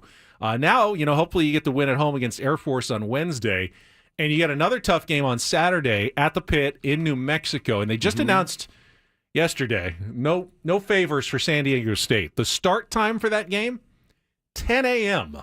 Oh. Because CBS has it as another national game, but they also have the first AFC playoff game, the Chargers and the Texans at 1:30, so they have to get it done before their pregame show, which means they had to schedule the game for 10 o'clock West Coast time, 11 o'clock New Mexico time, which is no favors for a San Diego-based basketball team to make them play that early in the morning. College kids on that body clock. So now, how about San Diego State? It was the day after our last day on the air. Yeah. They had like the worst travel. To get to Cal, yeah. They're trying to get to San Jose to play on a neutral court, but they're playing Cal. They could not fly out Friday night because of everything going on at the airport and the fog and everything like that. I was like kind of following along, and then they drove up to Orange County. Flights out of John Wayne got canceled. This is like, now it's Saturday morning. It's the day of the game. They They're play stuck at in like Orange County. 4:30 p.m. and it's the morning of. They're in Orange County. They drove half the team to Ontario, I think, and were able to get on a flight from Ontario to San Jose. The rest of the team and training staff and coaches or whatever, they drove. They bust. God. Bust to San Jose. They got there 6 minutes before the game. Oh, my God. 6 minutes. Now, the players and, Dutch and his main coaches flew up, and they got there a few hours before. Yeah. But the rest of the staff didn't get there until 6 minutes before the game. And they won by 29. They won by 29 points. And San Diego State's one of the only teams left that doesn't charter every flight. The good news is I did my part by donating. You did, to and the rest of the season, apparently, they're going to charter almost at least one of the legs of almost all of their remaining games. So they've saved all their limited charters for the rest of the year, and that should help going forward for the Aztecs. And they were able to overcome the travel difficulties. For the most part, the only loss was that weird home one to Utah State, that's not a bad loss. Utah State's top 30 in the net, and they've only lost 1 all season. By the way, to UCSD, who continues to roll. They've won 11 in a row. They're up in the 40s now in net. Like, that's at-large territory at this point for UCSD. It probably won't stay because the Big West schedule's not strong enough to keep their metrics up, but they're having a phenomenal season and are certainly a contender to make the NCAA tournament as well. So you did have a lot of college basketball going on while we were on our break. A lot of football, Benny. A lot of football as well. I've just been waiting for an hour and 53 minutes for one word of congratulations or I was wrong. I'm to your an idiot. Notre Dame Fighting Irish. Yeah, obviously. Yeah.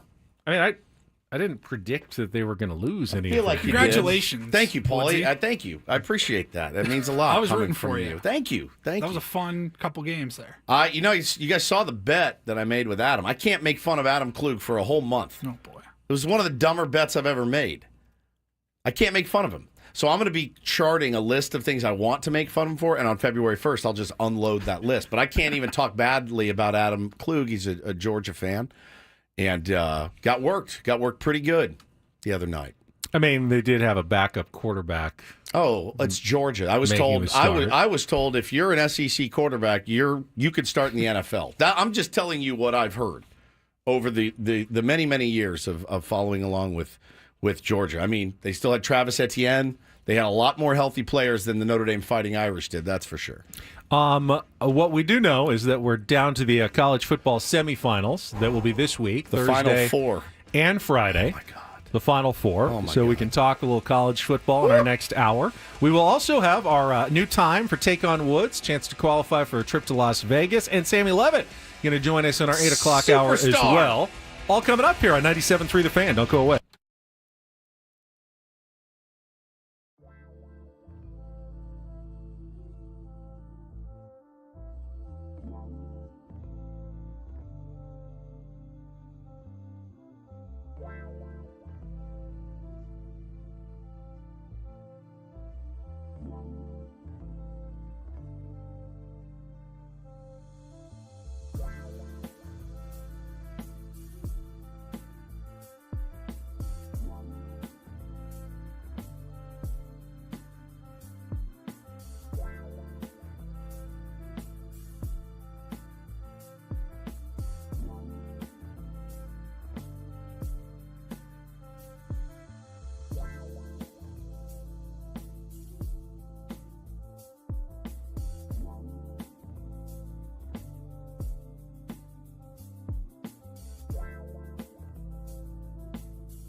And yes, I will say Happy New Year to all of you. I will continue to say it because it is a very Happy New Year. I have no rules about it. Say it until your heart's content. Larry David says it's too late. Doesn't bother me one bit. I will tell you this, though. I realized over the weekend I'm getting very, very old because I was starting to rage about people in my neighborhood that haven't taken their Christmas stuff down yet.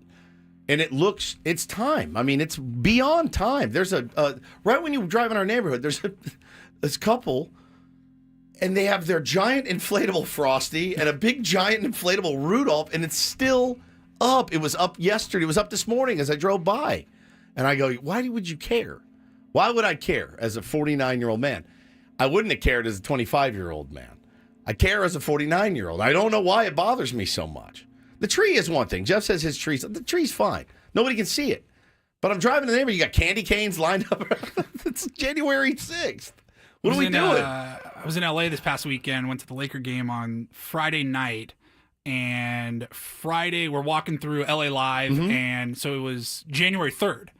And they had the skating rink still open and the big, giant downtown Christmas tree. Still. And it was January 3rd. And I just turned to my wife and I said to Megan, I said, Christmas tree. A little early for that. And yeah, a little early. The look she gave That's me one way to look at it.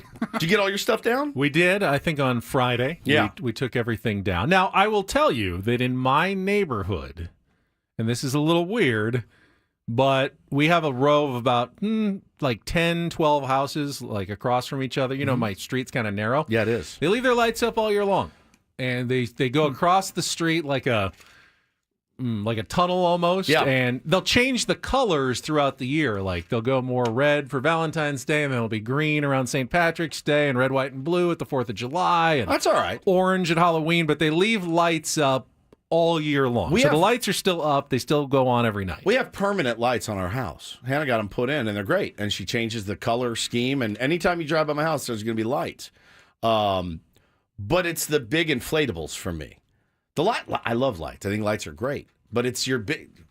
It's not Frosty. It's not time for Frosty. What about the air blowers yeah. that keep, you know... Nail says, not everyone gets 2 weeks off around the holidays, Woodsy. I mean... How long does it take? She had a weekend this last weekend. Yeah, there was a weekend. Presumably you've had a day or two off since Christmas. If you don't, well, I applaud you for how hard you work, sir or ma'am. Now, again, and Adam says, I can see that because workers were still on vacation. I saw them put it up themselves. Like I saw them spend the day in the yard putting up all their stuff. Sick Tight Yo in the chat. Sick Tight Welcome. Yo. I haven't seen that name before. Says Mexican tradition is to take it down on 3 Kings Day, which is today. All right, better which be is down. why I guess it's National Take Down the Christmas Tree Day today. So I teased earlier in the program. I don't know if you even caught it, but I said I had 2 of the worst nights of my life over the break. Did you catch that? They did. You told us about the Yeah. nearly vomiting in the booth at the Seals game. I mean, as close as you can get to vomiting without. I thought actually the other night was when Hannah was then sick No. and you had to on Christmas Eve. That wasn't your bad night. No, That she was went to her bed bad early. night. I drank whiskey and All right, put that wasn't a together bad toys. night. Oh, so you have another bad night. Go to Lake Arrowhead with some friends and their kids, and took our kids. Went up for a night, and the dad, who I love, said, "Hey, you know, how do you sleep?" And I go, "I don't. I'm having a real hard time. You know, I don't fall asleep very easily, and I don't sleep through the night." He goes, "Try one of these." So he hands me a gummy, an edible, if you will. Now I'm Big not. bomber class, big boss in the head. So I said, "Yeah, I'll try it." So I did. You got peer pressured. You've always told me, I don't do gummies. I don't like edibles. That's not for me. I'm not going to do it. Why did when another dad hand it to you felt maybe like you this had will to be say the yes? 20th Polly, time's that's the it. charm. That's it. That's it. I keep feeling like one day I'm going to be able to fully embrace all that San Diego has to offer. If he had handed you heroin, would you have done that too? No, Okay. of course All not. right. Of course not. This is legal. I know. This isn't something I know, but you I have whipped this up over the you weekend. have said many times, it's not for me. Edibles are not for me. I want them to be. I want to be able to enjoy all the things that San Diego has to offer. Mellow out. Yeah, all the great shops that you can go to. And if you had told 16-year-old me, one day, buddy, you're going to live in a place you can just walk in the store and buy a joint. It's right there. It's $7. And then to blow 16-year-old you's mind. Yes. And you're not going to want to. And you won't want it. You're going to avoid it.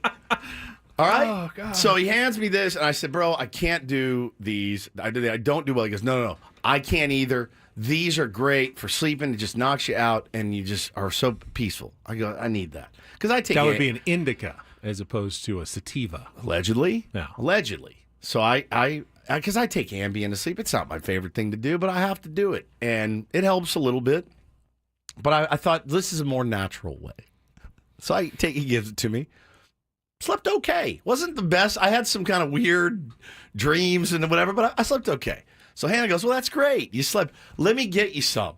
I'll get you the exact same ones that he got you. It's great. Fantastic. All right. Day after Christmas, we are leaving for Texas at 4 o'clock in the morning to go to the airport, 4:30. And at about 7, I took one. And about 8, she got in bed and went to sleep. And from about 8 to midnight, I writhed around and thought I was having a heart attack and wanted ants crawling on your skin. I was wishing to die. I got out of bed 15 times. Ganja, a.k.a. cannabis. To pace the house. Nothing would shake it. There was nothing I could do. Like, I drank some cough syrup to try to fall asleep. I just compounded everything. I brought him. I gave him to Paulie. And Paulie, we're talking about 10 mil. I'm 220 pounds. 10 milligrams, Ben, almost killed me. To where I went and took a hot shower to try to calm down. I talked to myself. Boysenberry, that's a good They tasted fine. I talked to myself in the mirror. They're in the mirror. What did you say to yourself? Bro, relax. It's just weed. What is your problem? Stop being a pea and just go to sleep. I couldn't. I thought I was having a heart attack. Diesel says you ate a cocaine gummy. It's way worse. I thought I was going to die. I really did. I was like, little crystal weed. I was like, so this is it. This has to be it for me. It has to be. I'm never going to be, as much as I want to be, I'm never going to be able to do it. Paulie, on a scale, like 10 milligrams is not a lot, right? No. How many could you eat and be fine? What is this, Joey Chestnut? I would probably feel something after 2 or 3. 3 would kill me. Remember at fantasy camp last year, I ate one of Tim Flannery's cookies and thought I was going to die as well. I'm done. I'm on the wagon.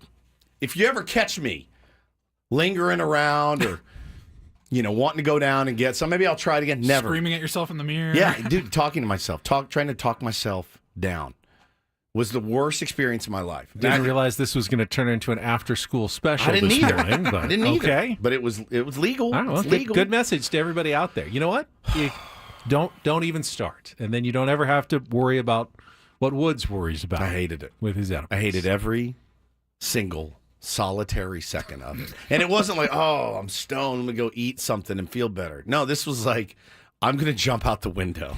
I don't want to be here right now. It was so bad. Cold water on my face, hot shower, talking myself down, cough syrup. I mean, you name it, dude. So Dominic says you needed headphones and some Pink Floyd. I tried it. Everything spun me out to no end. So don't DM me your recommendations. I can't do it anymore. I'm done. I won't call this any breaking Padres news, but I want to mention it because I've seen some people tweeting about it this morning. Jeff Passan posted a new article at ESPN Plus this morning about the teams that have won the offseason and the teams that still need to make moves. How'd we do? Padres are in one of the teams that still need to make moves. The lower tier. Actually under the New York Yankees write-up, which they're one of the teams that have been winning the offseason, even though they lost Juan Soto. He writes, the Yankees have continued to discuss Luis Arraez with San Diego and inquired about Gavin Lux, whom the Dodgers could trade. That's pretty much all he says there. It should be no shock that A.J. Preller is at least listening to talk of trade when it comes to Luis Arraez and Dylan Cease. Padres have limited ways in which they can change their roster up. Those are two players who are going to be free agents at the end of 2025. They both have, arbitration numbers that are going to increase the payroll. And if you do trade them, you might be able to pick up players that could help you now and also give you some flexibility to add elsewhere on your roster. So, yeah, I think there's certainly a world in which the Padres could trade Luis Arraez. Will it happen soon? Will it be the New York Yankees? I've got no idea. I'd be disappointed to see Luis Arraez go, but if it allows them to bring back Jurickson Profar and add another pitcher, I mean, can they be a good team without Luis Arraez? Yes, they can. Yeah, but to bring back Jurickson Profar to get rid of Luis Arraez, I mean, okay, I guess, but Profar will Profar make more than 14 a year? I don't know. That's a good question. I mean, he's going to be somewhere, I would say, in that range as well. And would you rather, if you had to choose, would you rather have Jurickson Profar or Luis Arraez? Luis Arraez. Really? I think. I don't know. I mean, you get more power from Profar. Yes, you get more power, you get more OBP, but can I trust that it's going to happen again? No, I can't. With Luis Arraez, I know that dude's hitting 300. I know he is. I know he's setting the table for the 2, 3, 4. I know he is. He's always done it. But why wouldn't Jurickson be doing that as well? Because he hasn't done it consistently in his career. That's why. The numbers for Jurickson last year were phenomenal. Were not fluky. And the underlying numbers were really good too. They were, but it did tail off towards the end. It did. Okay, and Luis Arraez did what he did. And with Arraez was torn. he had a torn ligament in his thumb. Man, I just don't know, Benny. I kind of feel like Luis. But here's the worst part. He and Profar both represent to me heartbeats of this team.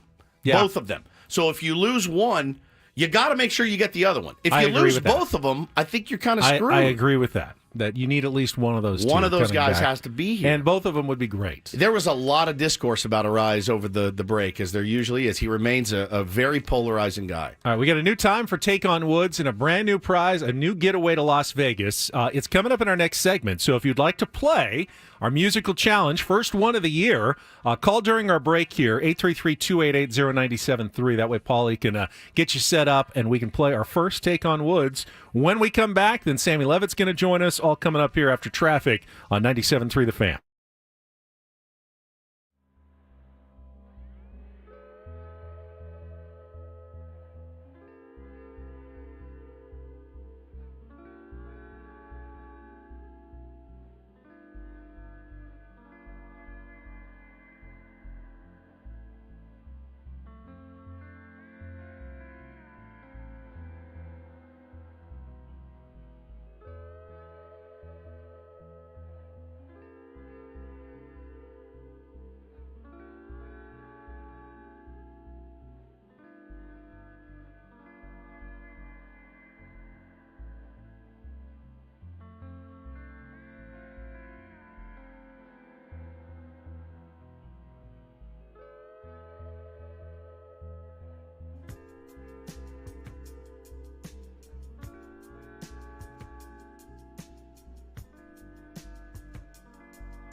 Jamul Casino.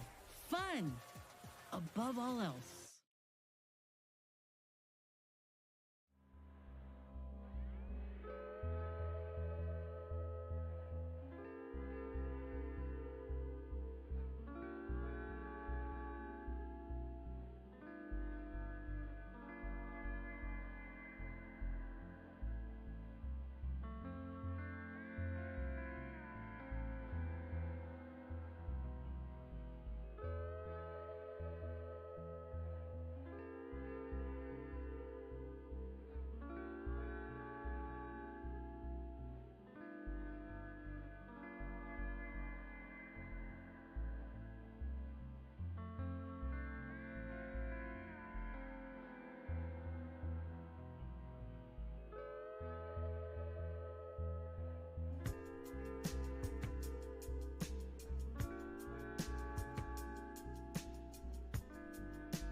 All right, still need a contestant for Take on Woods. Call in now, 833-288-0973. I understand change can be jarring. Yeah, difficult for people to get used to it. Yeah. This is just a small tweak due to our a slightly different clock in 2025, company-wide directive. I remember a couple years ago we moved don't do this to 9:20. People lost their minds. Yeah. It lasted 3 days. Yeah. And who knows? We may have to adjust as well at some point. Yeah. But I think this is a great opportunity for some people who. I think it's one of the most fun games I've ever heard on the radio. You are terrific. You're our grand champion. But all you have to do is tie Woods, and you qualify for our grand prize drawing. Let me just tell you what the prize is before we get started to entice you. We have a chance to win a 2-night stay at Planet Hollywood in Las Vegas, 2 tickets to see the Scorpions, and a $100 gas card as well to help you get there. Scorpions return with their 60 years of the Scorpions Las Vegas residency 60 show. years. Yep. What? February 27th to March 11th. At the Planet Hollywood, live at Planet Hollywood Resort and Casino. Tickets are on sale now at Ticketmaster.com. I see people calling in. Let's get to it at a brand new time. It is time for Take on Woods.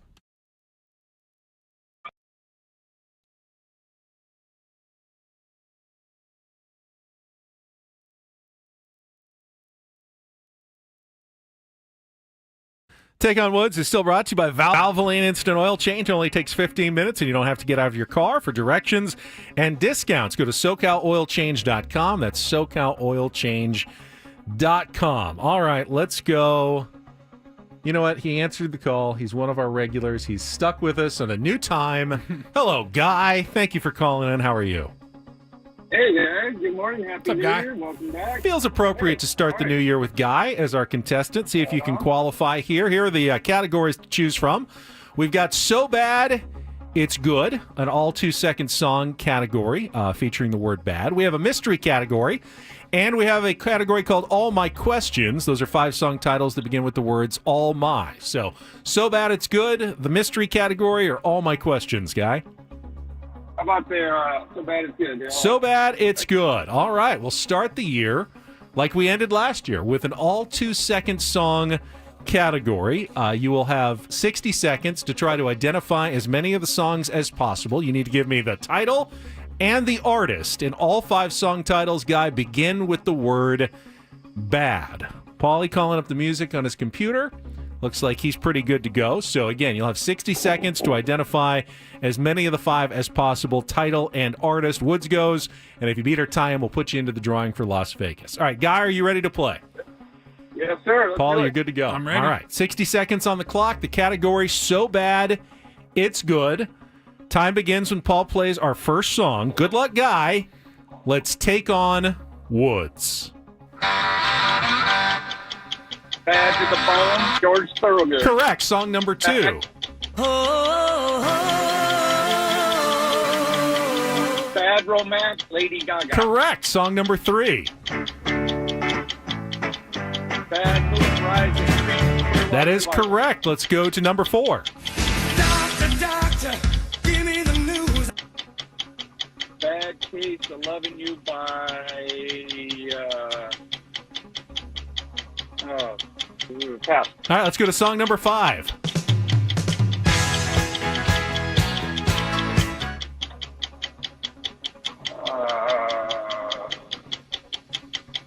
That's Springsteen. 10 seconds.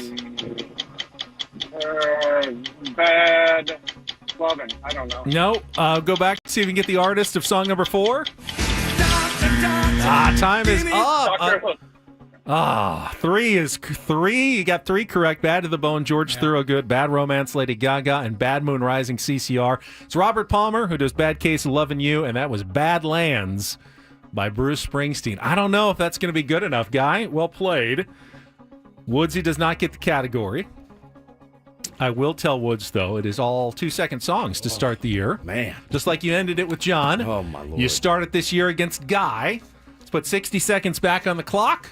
Woods, your time begins when Paul plays the first song. Good luck. Let's take on Guy. Bad to the Bone, George Thorogood. Correct. Song number 2.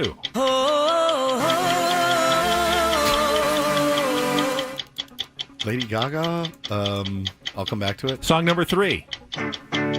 Bad Moon Rising, CCR. Correct. Song number 4. Doctor, give me the news. Bad Case of Loving You. Correct. Bye. Pass. All right, go to song number 5.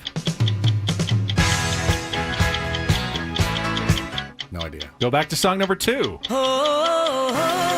Gaga. What's the title?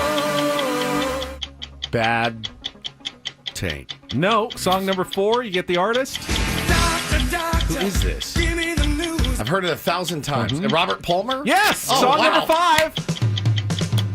Quickly. No idea. All right. You pulled out the tie in the you needed end. that 3-3. You needed that one. I literally pulled that Any from guesses my on the rear. category? Bad. Bad, yeah. I get Lady Gaga. What is it? Bad. Caught up in a bad romance. Bad Romance? Bad Romance by I don't know Lady that. I don't know Gaga. it. I don't know the names of her songs. I know the names of like 2 of her songs. Badlands by Bruce Springsteen. I'm a I know you don't like the 49-year-old boss, man. but I thought you would Oh, get that was one. Springsteen? That was Springsteen. What was it? Badlands. Badlands? How about Bon Jovi? Bad Medicine. Maybe you weave that one in there. Ah, sorry. Guy, congratulations. You Tie. start the year by qualifying Tie for Guy. for the grand prize, trip to the Planet Hollywood. And the Scorpions. 60 years of the Scorpions. There's no way. Let's what it work, says in the let's work copy. this through. 60 years. So that would be 1964 that they were 65 because they were formed in 1965 in Hanover by guitarist Rudolf Schenker. Schenker. 1965. Klaus Meine. Klaus Meine is the lead Matthias singer. Jobs, Francis Buchholz, and Herman Rarebell. 60 years as a band. The old Winds of Change whistle. You could see it live, potentially, Guy, at Planet Hollywood. Yep. Wow. How could it be 60 years? I don't know. Were they 14 when they started the band? How old are they now? 80? Let's see. Rudolph is 79 years old. Is born in 1948. So that would make him 77, I believe. 76? How are you 77 years old? Yeah. And you're still up there playing. I don't know. The Stones are still touring. Rock You Like a Hurricane and Like Winds their of 80s. Change. I just can't get it, dude. I can't get my head around 60 years of that band. But I hope you win, Guy, and get to go. All right, when we come back, Sammy Levitt's going to join us, and we can talk a little Padres. Sure. But really, we're fascinated by the mechanics of his year-ender. The video, the audio clip you hear on TikTok, you hear on social media all over the place, announcing that the 2024 season has come to a close, and the fame that he has generated from that. First, though, Woods going to tell us about QC Kinetics. Man, I'm telling you right now, me and Paulie are about to head out to fantasy camp. And I can remember a couple years ago being very nervous because I couldn't swing and my knees were hurt. And I went to QC Kinetics, started going through the protocols there. And listen, if you're heading into 2025 and you've got the same old joint pain that you've had, call QC Kinetics today. Knees, hips, back, shoulder. My case, it was my wrists. Make the decision now to say no. I'm not going to do it. I'm not going to go this whole year in pain again. Get moving again in 2025 with help from QC Kinetics. They are the nation's leader in regenerative medicine and joint preservation. You can revitalize your joints with advanced orthobiologic treatments at QC Kinetics. I've done it. This is the future of medicine. They use an array of natural solutions like PRP to attack the pain from arthritis. And tens of thousands of happy customers like myself have discovered these cellular treatments. They're living their life again without constant pain in their joints. So call them today, QC Kinetics. You'll get a free consultation when you do. Deal with your joint pain now. Let's make the most of 25 together. Call 619-614-PAIN, 619-614-PAIN. Once again, QC Kinetics at 619-614-PAIN. Like Tyler, he says, more like rock you like a gentle wind. Yeah, rock you like a gentle wind. Now, Sammy Levitt when we come back here on 97 Through the Fan.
Bell Talk later in this segment. Right now, though, we welcome back to 2025 one of our absolute favorites, returning in the 97.3 The Fan family, but also with social media fame of his own. Crazy. And we welcome Padres pre- and post-game show host, off-season, Sammy Levitt, back with us here on 97.3 The Fan. Sammy, it's good to talk to you. Thanks for coming to our extravaganza and helping out. If I didn't get a chance to say so that day, everything was a little chaotic, but really appreciate your contributions. Great to be with you guys. Happy New Year. Happy you guys New Year. are finally back. I mean, I think the longest break in radio history. I mean, Allegedly. 2.5 weeks, but well deserved. I will say though, as cool as the social media stuff is, thank goodness it's the end of the year because I can finally regain my identity back. I feel like I'm like a fake social media person for like 2-3 weeks, and now I'm back to Sam Levitt, just the pre and post game guys. So good to be back. I often think about those that do that for a living. You know, the constant content churning out. Now we put out content every single day, right? But it's different. It's the people that are like dependent on, I've got to make a social media post or whatever. It's probably a lot of pressure. The quality goes down after a while. Sammy, you've just found this thing and have run with it. And it's just insane, the amount of people. So give me the highlights this year of your... Well, let's explain what it is first yeah. to people who don't know. And how it was birthed. How Sammy has become the voice of the end of the year. Yes. And with that, the 2024 season comes to an end. Good night. And so many people, celebrities, regular folks, use Sammy's voice to basically... wrap up their year on social media with their final post, their final, pictures, their final TikTok, whatever it is. And I don't even know, how did this all come about? Do you even know, Sam? I do. Well, I'm going to try to explain it better than I had to try to explain to a Major League Baseball manager at the winter meetings. That was not Mike Schultz.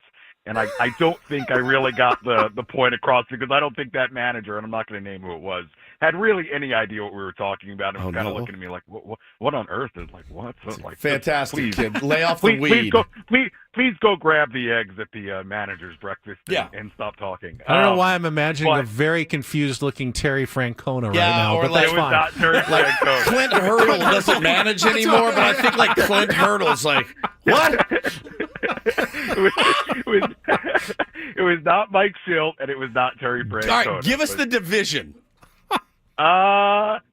He's not going to care. I don't want to. Say the division. All right, American or national? No division, just national. Okay, National League. All right. Freaking Dave Roberts, man. The guy just can't take a joke.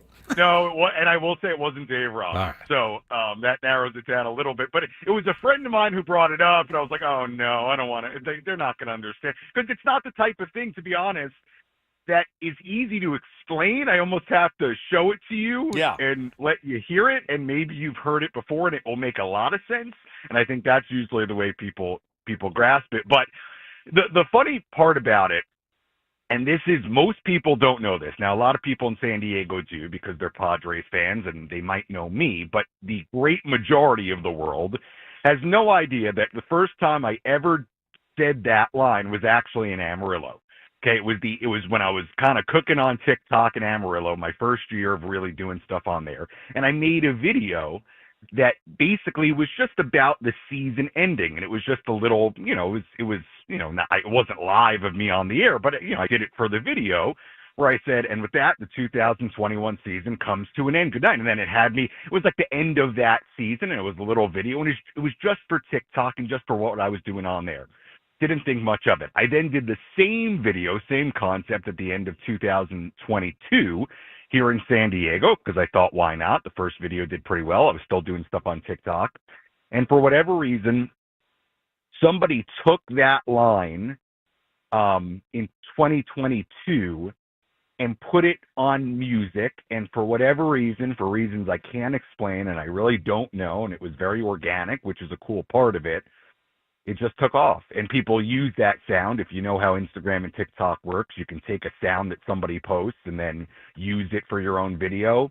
And it just went. And then they took that voice and put it on different music and different sounds and remixes. And the next thing I knew, celebrities were using it. And it was huge. And then I would say in 23 and this past year at the end of the year, I don't know that we've quite reached the 2022 fever pitch, but it's definitely become a thing, which is cool and weird and I would say very random and organic all in one, and that's the best way I can describe it. Well, you got tons of haters, too. That's the thing, is when you know you've made it. The haters. Yeah, absolutely. Some guy named Eric Nagel, I was scrolling through Instagram, and his story popped up, and it was essentially like, now that New Year's has passed, we don't have to hear Sammy Levitt. So I DM'd the guy. I don't even know him. And I said, Sammy's a god. And he said, he wrote back, he said, I'm sure. Keep it for baseball. Non-mindless memes. I was like, what? No, why don't you relax, buddy? Yeah. Well, it's so funny you say that because I do get a lot of hate, a lot of comments. I did a new thing this year was I had numerous videos that were viral in their own right, making fun of me. Also, a thing I did this year that I'd never done before was I searched the line on Twitter. Oh, never. And believe it or not, don't ever. There were so many tweets about it. And I stopped myself from responding because I just thought it was funny, but it really was a trip. After a while, watching the tweets roll in because there were so many tweets of like, if I hear that on an open Instagram, if I hear that one more time, like, but you know what? I will tell you this. I don't mind the hate. I kind of just roll with it. It is what it is. This has become such a meme and a weird thing, and something that, and I post a lot about it. There is a part of me that cringes a little bit, but I also admittedly kind of love it. Of course. And it's been cool, and I don't really even know what to make of it, and it keeps doing it every year. Yep. So I think we have a thing. It's a thing. And, till you depart this mortal coil, so dude. This is it. Sammy, I know we have a couple more questions. Mine is, who are the biggest celebrities that you've heard using your clip at the end of the year? Well, this year alone, I had Reese Witherspoon. Wow. I had Paris Hilton. Jennifer Gardner. I saw her last night. Uh-oh. Yeah. So those were three really. What's in your wallet? Really big ones. I'm trying to think who else this year. There were others. Saw Coldplay. Was that Coldplay? Coldplay. Yeah. Coldplay. Drew Barrymore has done. I mean, every year it seemed Pitbull. I mean, there's been a lot over the years. This year, I know those three stood out: Reese Witherspoon, Paris Hilton, Jennifer Gardner. I want to say I'd have to look, but people send me them when they see them. It's funny though, like the Jennifer Gardner one, nobody even sent to me. I saw it last night for the first time. So it's a weird thing. I do kind of like post a lot about it. I know that annoys people, but hey, and you guys, I heard the conversation earlier about like, do I make money off the send? Yeah. Here's what I will tell you. How much? The actual sound how much? The actual sound going that viral, it's the Wild West. I mean, there's really it's not like I get a penny every time somebody uses it. That's just not the way it works.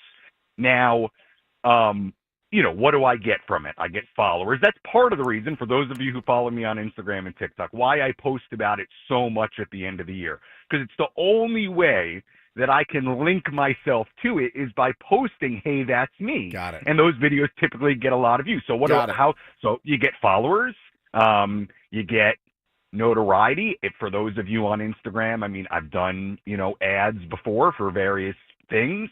That's the way, you kind of make maybe a little buck off it, but it's not this royalty thing. If it was, I mean, I could be on a beach somewhere right now. So why don't you do, this is Sammy Levitt, by the way, in case you didn't know. Sammy Levitt, why don't you go the Michael Buffer route, man, and get this thing trademarked ASAP? Here's what I will say. I will say that it's something I'm working on. Good. I will also say this, and these companies are not listening, but there were a number of companies this year that used it without permission for sponsored ads, to which I will tell you, I saw it, I saved it. Let's get litigious. And you perhaps have not heard the last. Let's get litigious. This is more egregious than the Dodgers using Ben's voice Bro, for the Blake Snell promo. That's Well, unbelievable. but no. We're thinking along the same lines. I'm trying to explore what actually is owned and what is not. Yeah. And whatnot. But I can tell you the followers are cool. I do get that. I do get the engagement. I do get the post about it. And it's a cool thing. So, yeah, it's a weird thing, but a cool thing all in one. And I'm glad you guys don't cringe at it and have a little appreciation. No, we love it. And now, though, like, the only bummer is, and, I hate this. These guys can attest.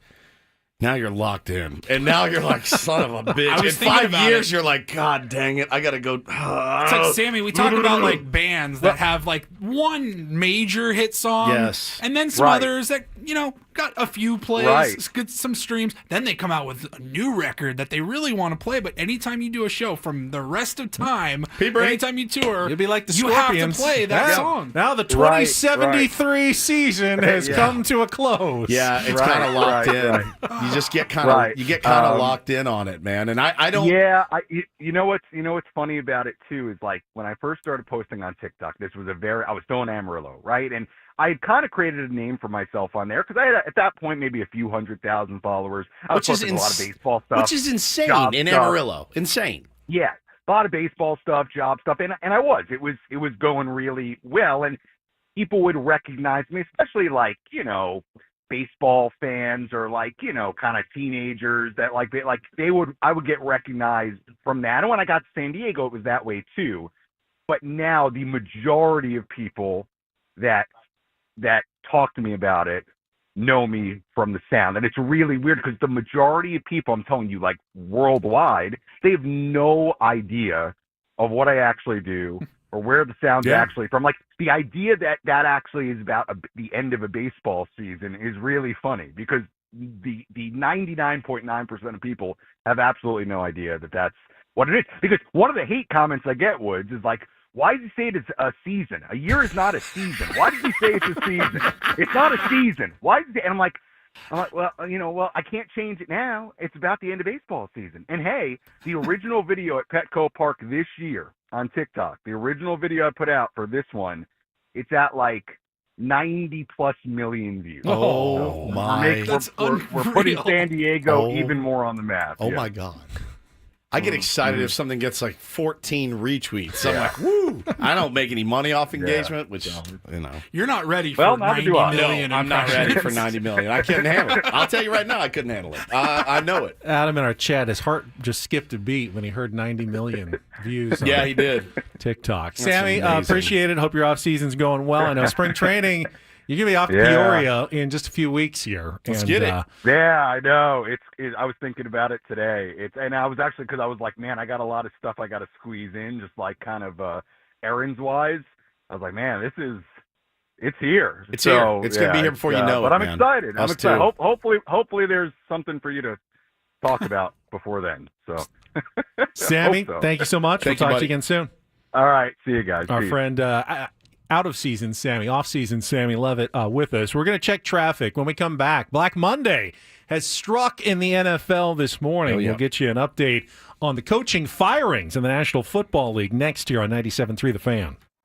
From the 855 Get Ross Traffic Center, protecting San Diego after accidents or injury, here's Kelly Danick. Still a few problems here. Two-car collision on northbound 805 before the 15. You're over the right shoulder. In the North County, crash over the right shoulder on northbound 15 before Felicita. And collision on westbound 78 before the 5. Couple cars involved there over the right shoulder. I'm Kelly Danick with Ben and Woods, San Diego's #1 sports station, 97.3 The Fan. All right, a couple of NFL teams have wasted no time in moving on after their seasons ended yesterday. Started with the New England Patriots, who right after their season-ending win over the Buffalo Bills, relieved Gerard Mayo of his duties after just one season.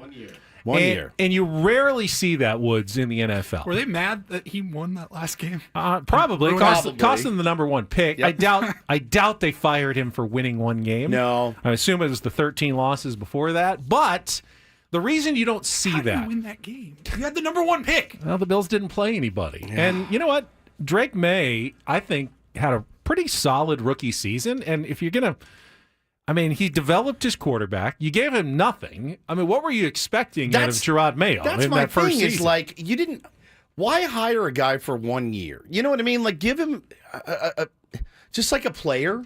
A coach needs a couple years. It's not like he gave him the Chiefs roster and said, "Here's the keys," and he screwed it up. And he just biffed it. And the reason you don't see that is because when a team fires a coach after one season like that, it doesn't reflect poorly generally on the coach. It reflects poorly on the decision makers. Robert Kraft is the guy who looks silly here. Well, why did you hire him in the first place? If you weren't going to even give him a chance, no one said he did a terrible job, that things were chaotic. They had no roster.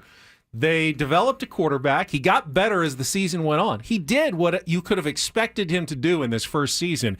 To fire him is basically saying, we don't have a plan. We don't know what we're doing. And that, I feel, is what the New England Patriots were admitting. Everyone thinks now they're going to go after Mike Vrabel, bring another Patriot back into the fold as he's been sitting out after he was an okay coach with the Titans. They've gotten worse since losing him, but he's the front runner. Today, though, we had another coach lose his job this morning. Doug Peterson fired by the Jacksonville Jaguars this morning, a franchise that just perpetually seems to not be able to dig itself out. They thought with Trevor Lawrence maybe they were in the right direction, and once again they've gone back to the bottom of the barrel in the NFL. Yeah, and you feel like they're going to do that for a while. I mean, how much does a coach, I don't want to say how much does a coach help, but you keep recycling the same guys. It's just the same. So many teams are left in limbo. Think about like the Miami Dolphins. They're just, they rebuilt that team. They've had really nothing to show for it in 6 years. Now, the NFL is such a weird league with coaches and continually moving guys in and out. It's just like there's no continuity anymore in the NFL. It's rare. And Gerard Mayo, I think, probably deserved another year. Doug Peterson, he's had his chances in the NFL. There's probably 3 or 4 more that are going to go. Yeah, I mean, the Jets already got rid of their head coach. Yeah. The Giants did announce they're keeping Brian Daboll is going to remain as head coach. So he's back. We talked about it earlier. The final that's a guy that he's been there for too long. You know what you're getting, and it ain't great. No. It's not. It wasn't one and done with a weak roster. Jags kept their GM. Yeah, so Doug Peterson. they're gonna now. Someone has to work with him, Trent Baalke. When they hire him in Jacksonville. The Jets really interviewed Rex Ryan? They did. Oh, my God. Bears an interest, or do the Bears have any interest? I know Pete Carroll said he wants to come back, and everyone's pointing to Chicago.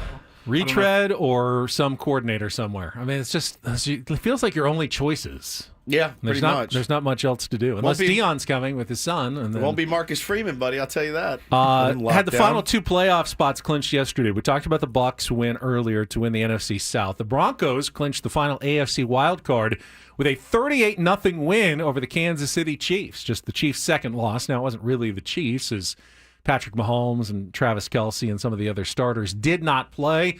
Some people were mad about that. Had the Broncos lost, the Bengals actually would have made the playoffs because the Dolphins also lost, but the Chiefs didn't really try, and they just let the Broncos have that last playoff spot. The luxury of having a great season. They owe the Cincinnati Bengals absolutely nothing.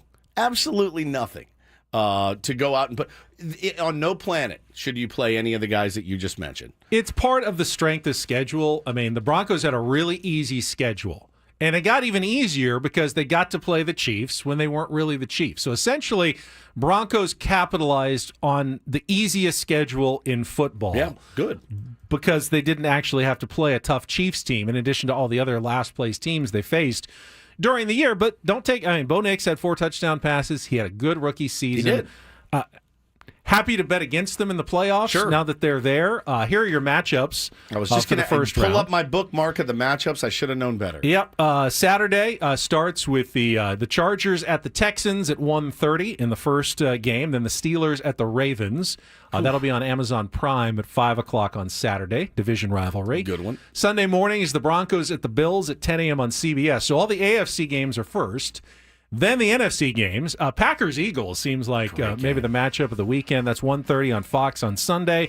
Sunday night game on NBC is the Commanders at the Bucs. And then Monday Night Football on ABC and ESPN, the Vikings at the Rams, with the Vikings getting that fifth seed after they lost to the Lions last night. Did not get the 1 seed. Lions get the 1 seed and look pretty dangerous. Here we go. That. All right, there's your matchups. We will come back, reset our top stories, and finish up with our final hour of Ben and Woods, the 97.3 The Fan.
And with that, the Ben and Woods holiday break comes to an end. Good morning. Freaking Sammy. I have no problem jumping on the Sammy gravy train. And I have no problem with him taking as much advantage as possible of it. If it annoys you, that's your problem. Yeah, I mean, I said that about Hawk Tua, Earl. Now, will Sammy come out with an end-of-season meme coin? I don't know. Don't rug a bunch of people out there, Sammy, with your end-of-season meme coin, the Sammy coin.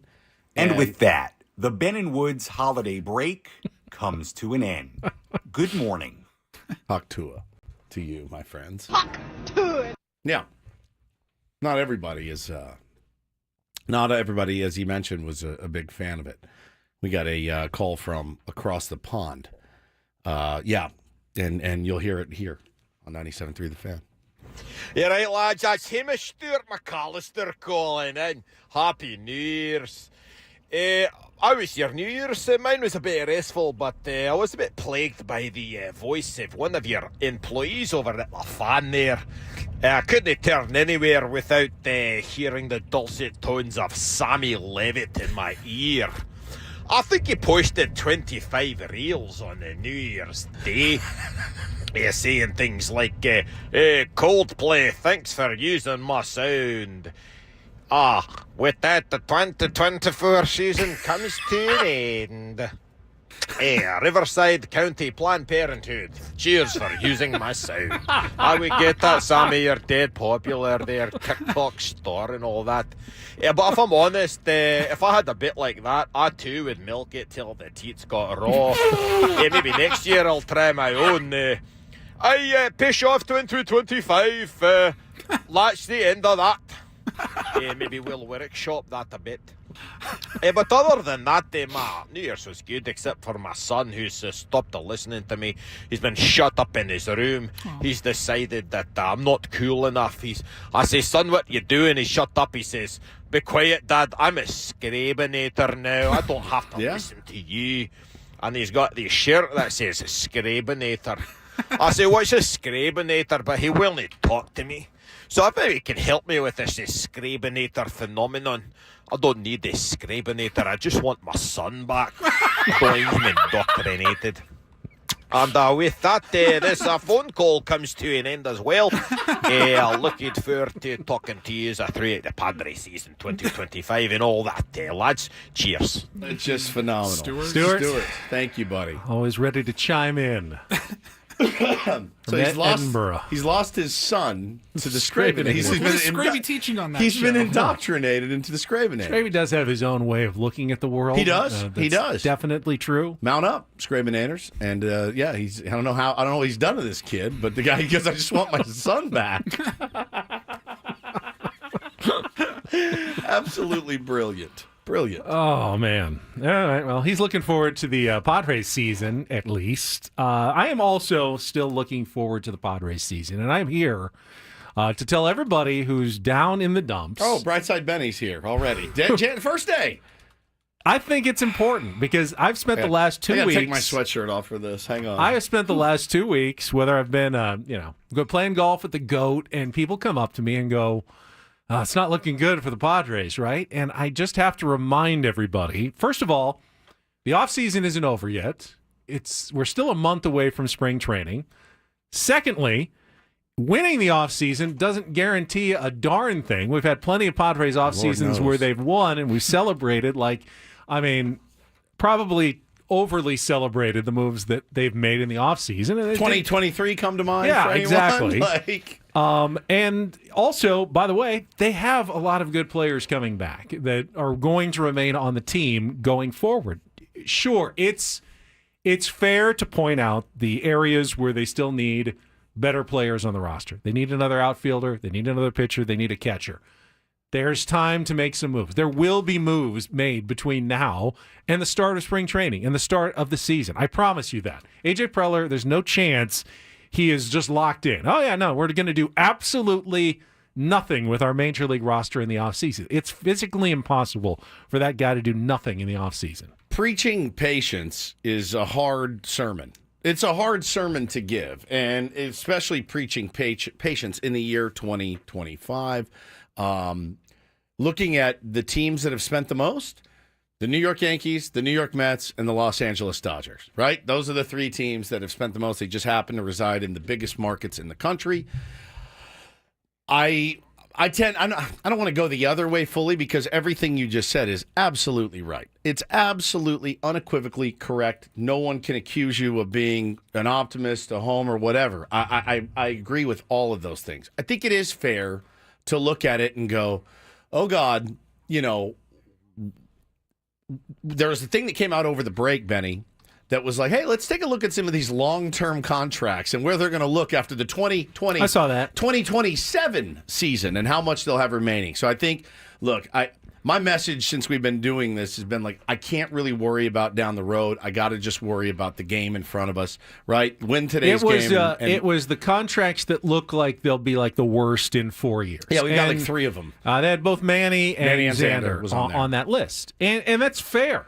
And we knew that when those contracts were signed. There's a chance. But see, so much time has passed since those well, not the Xander one, but a lot of those contracts, there's been some years, and you didn't get the chip that you so desperately wanted to, that you're spending all that money to get. You didn't get that chip. If you get the chip, nobody's going to care. That's what we always said. When they signed Manny, we go, I don't care when he's 40 if he's making $39 million. If you have a World Series ring, who cares? I still stand by that. I also know when it comes to predictions and lists like that one, they will probably be right on some of them, and they will probably be wrong on some of them. And maybe they'll be wrong, and Manny will continue to be productive into his late 30s, and it will look like a steal. I have no idea. Is there a chance that both of those deals are going to be albatrosses around the necks of the Padres and, hamstring their payroll and options? Yeah, that's the danger of signing any player to a massive deal. I will tell you that the Fernando Tatis Jr. 14-year deal is looking like a real steal right now at this moment. Now, that could change as well, because anytime you commit yourself to that long of a period of time and that high of a dollar figure, it's a risk. And the Padres decided to take some risks in the last decade. They can't really take more risks like that. That's the thing. You can't be surprised that they're not going out and signing someone to a $180 million deal. That Corbin Burns is not a Padre should not come as a shock to anyone. Correct. They weren't going to go out and spend $200 million on a pitcher this offseason. They may never do it again. They were always working around the fringes. I mean, I won't say never, but I would say in the next couple of years, you're not going to see gigantic deals for players. Now, I don't know what Michael King might be able to command on an extension, and I would think they will look very seriously into extending Michael King, if possible, in the next year. Maybe even, it's possible that Dylan Cease could get an extension. I'm a little more realistic on that one, where I feel like this is probably either his last season or maybe it's already been his last season with the Padres, but I definitely think Michael King may have a future in San Diego, and that won't be cheap either. I like this comment here a lot, and it's something you can pick apart. C20 Moreno says, ownership gambling, that interest will remain this high without remaining aggressive and winning. I don't know that it's a gamble yet. Again, let's get to spring training. And yeah, man, I agree with you. If Matt Waldron's your 4 and Randy Vasquez is your 5 and Mike Brousseau is your starting left fielder and Brett Sullivan's your backup catcher and Campy's behind the dish, I'd say they're rolling the dice, hoping that you're going to come out and watch King. And that's, again, if they keep Arise and they keep Cease, right? And I'd go watch that team. I'm excited. I'm fired up for that team to see what they can do. Not every position is going to be an all-star. I get that. But yeah, then we have to worry about this with Michael King next year if he doesn't sign an extension, and on we go, and so I don't look at it necessarily as a gamble right now, because I think the interest in this team should be high. I think it should absolutely be high. You got good players coming back. They're not starting from scratch, and they haven't sold you a bill of goods. But if you do go in without being aggressive even a little bit this offseason, that's going to be tough. It's going to be tough. I mean, it's not tough until you actually fail on the field. Correct. You can do nothing. No one cares as long as you're winning on the field. Yeah, if you win, who cares who's on your roster? So, the pressure will be higher. If the less they do, the pressure becomes higher on the front office and ownership for the team to win. When A.J. Preller made a ton of moves and they didn't work out, it was easy to blame either the players or the coaches, the manager, like, hey, he gave you the talent. How did you mess this up with the kind of players that A.J. Preller acquired for you? When you don't do anything, all of a sudden you look at, okay, what's going on with the GM? What's going on with ownership? If the team doesn't succeed. Yeah, they just didn't have the horses for it this year. I think they still have the horses to be a championship contender going forward. A contender, yeah. Playoff team potentially, but again, the teams that spend the most money in the offseason, that's who has the most pressure. They have to win. The Dodgers have to win. The Yankees have to win. The Mets have to win. Those are the teams that have to. Now, our payroll is still fairly high right now. I still feel that the Padres still have to win. I just don't think they have the horses to do it right now, but the offseason's not over. But again, and the offseason's not over. And by the way, the team that you take to the playoffs is not the one you even take to the start of the season either. Correct. There's a trading deadline.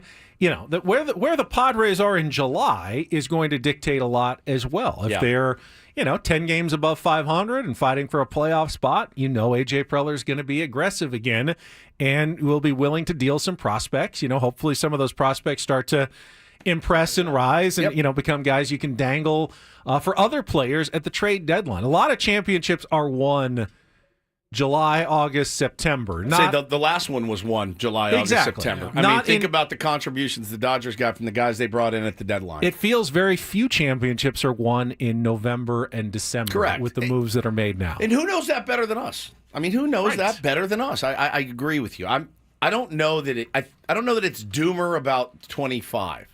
I think it's the doomer feeling is 25 and beyond. Which who knows? You may not be here then, so you have no idea. But I'm going to worry about 25. That's my I'm not telling you how to fan. That's my personal kind of thoughts. Is I'm going to worry about 2025.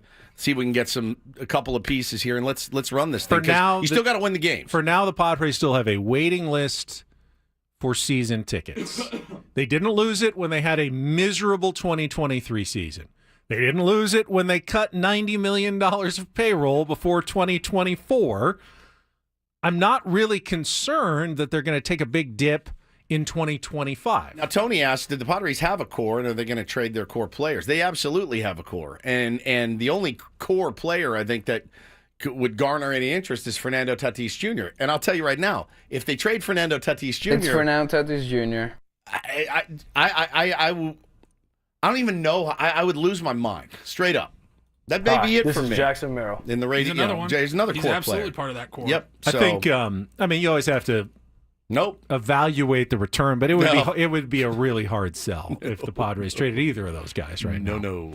All right, I don't even think you answer that phone call right now, buddy. All right, we will take a timeout. I want to talk. I know you got a little love for your Notre Dame Fighting Irish earlier. I want to talk about the college football quarterfinals last week. What happened? The It just means semifinals more, that are I coming thought. up. Does it not anymore? This week? Final Four is set, and we'll talk a little college football. Right after a check of traffic. First, though, I want to tell you about SDFatLoss.com going into 2025 strong. I know many of you probably put on a couple of pounds over the holidays. Even I put on a couple of pounds over the holidays. I tried to keep it manageable, but I know, thanks to the SDFatLoss.com plan, I'm okay.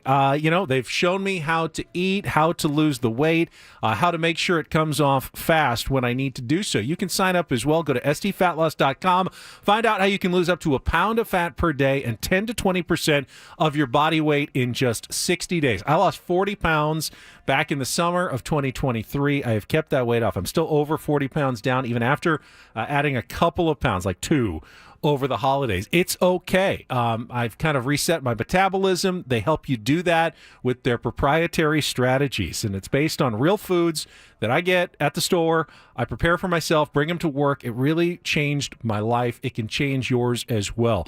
Don't rely on injections. They're fads. They will not sustain your weight loss. Once you stop taking them, the weight comes right back on. You want to be able to maintain your weight loss. SDFatLoss.com has the strategies for you. So to learn how their clients lowered their metabolic age by 17 years, go to SDFatLoss.com now. Schedule your free consultation in 2025. Get that weight off for good at SDFatLoss.com. That's SDFatLoss.com. Results may vary. We'll be right back with some college football talk here with Ben Woods on 97.3 The Fan.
Jamul Casino.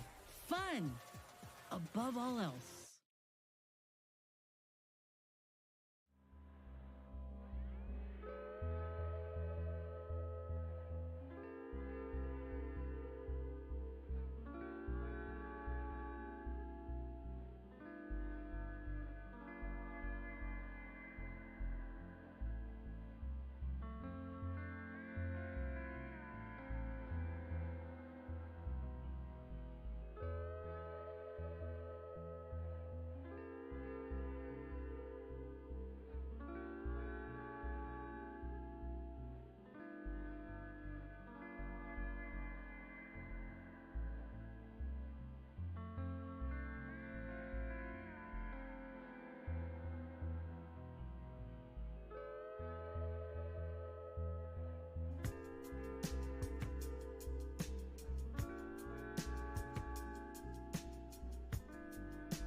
Have you guys enjoyed the playoffs in college football?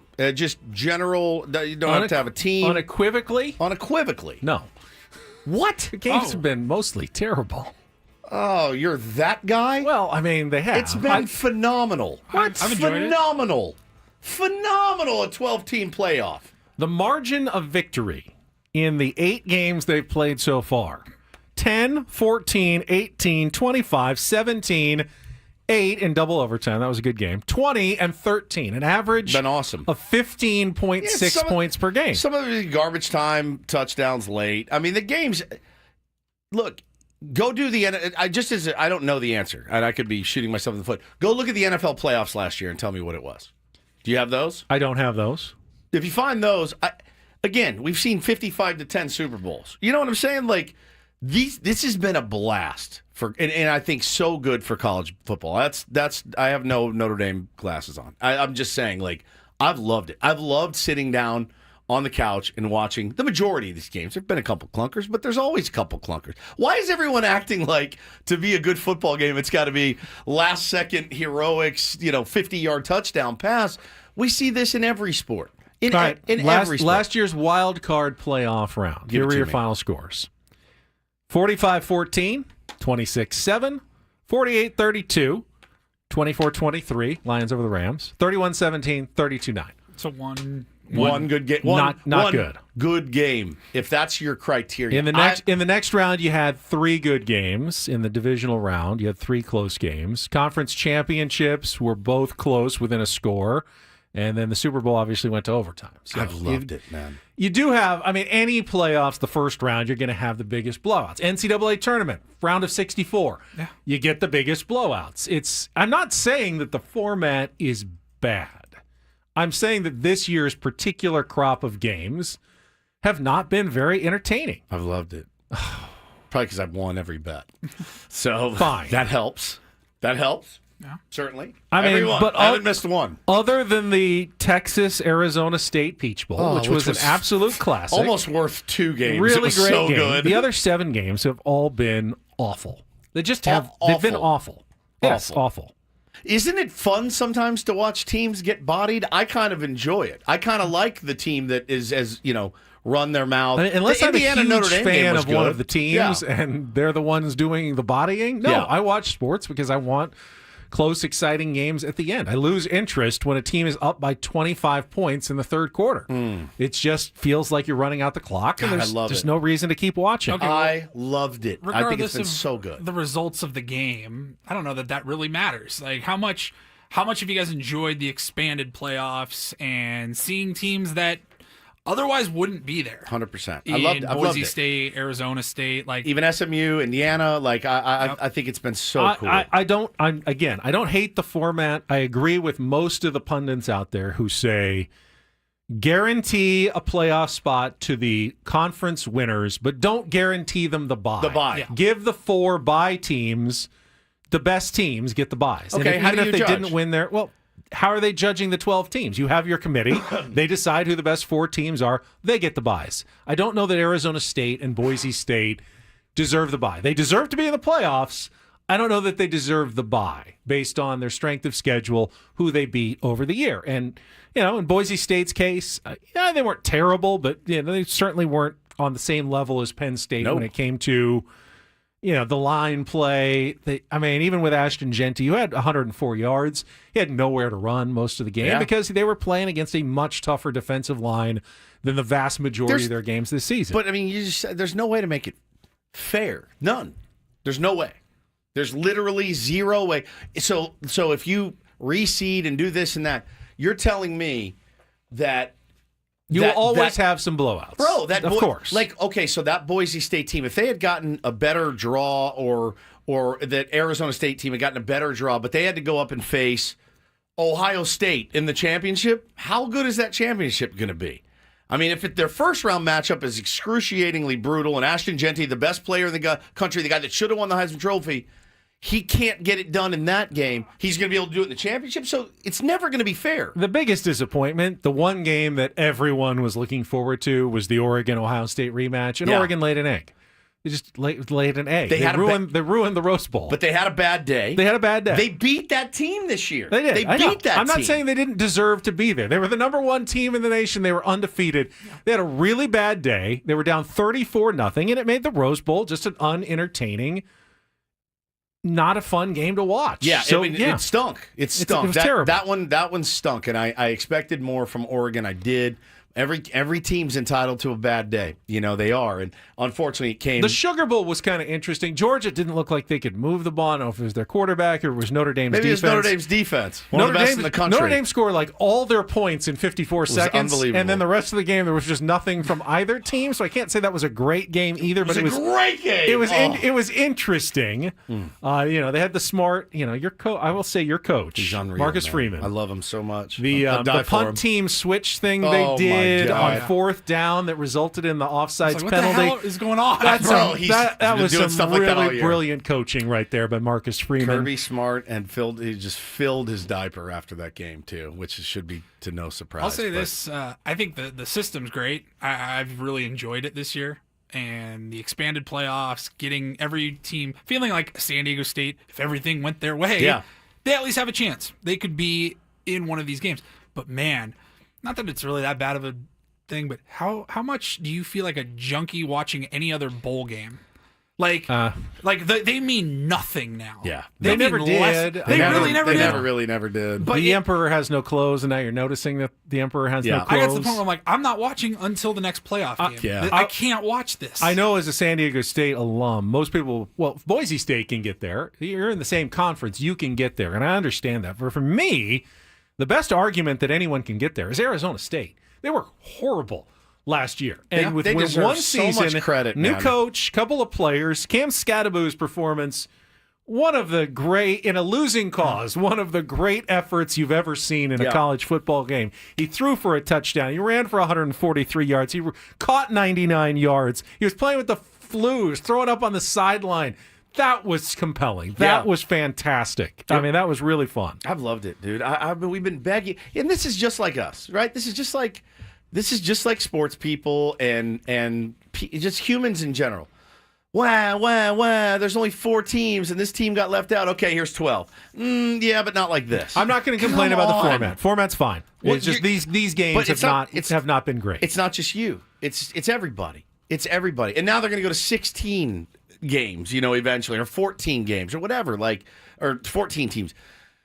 It's so good. I've loved it so much. Getting a chance to see those schools show out, teams like Arizona State, even teams like SMU, getting to show up and participate in a playoff game is so rad. All right, here's your schedule for the semifinals. Thursday night, Capital One Orange Bowl, Notre Dame, 1.5 favorite over Penn State. Friday, Goodyear Cotton Bowl Classic, Ohio State. What a game. 6-point favorite over essentially the home team in Texas in that game. So those are your matchups this week. What a game. Ohio State looks. I'm They've gone calling them to from win firing Ryan Yeah. Day to prohibitive favorites now to win the national title. Yeah, 100%. What a 2-week span for Ohio State. I look at them and I watched that game and I went, nobody's beating them. Nobody. I just don't. I think they're going to win it again. All right, we've got a new time slot for the Reindl Report. It is coming up next, and Paulie's got drama from not one but 2 high-profile Florida athletes for us in the Reindl Report. Coming up next. Disgruntled employees. First, though, Woods. Yes, sir. If you are a California sports fan like I am, I got good news for you. Underdog is now available to play in your state, which is our state.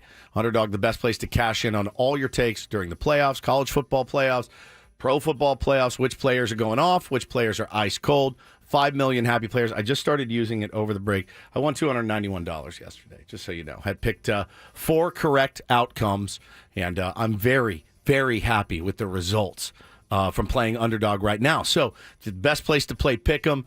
So all you have to do is download the app, Underdog, sign up with your promo code. Make sure you type in Woods, WOODS, when you do.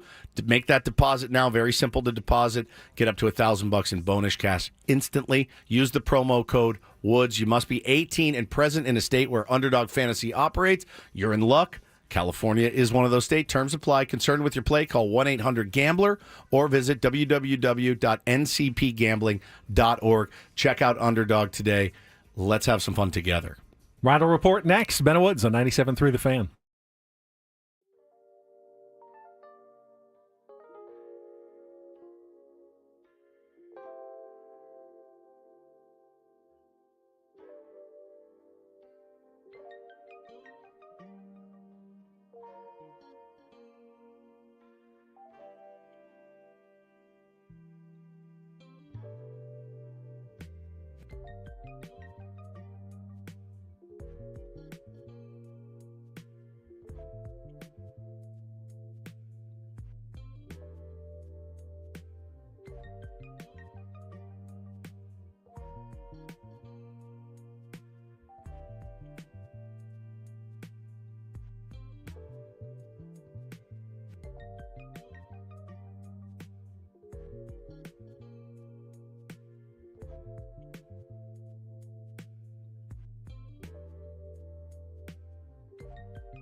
I like when the band comes up with a shirt that I'm wearing.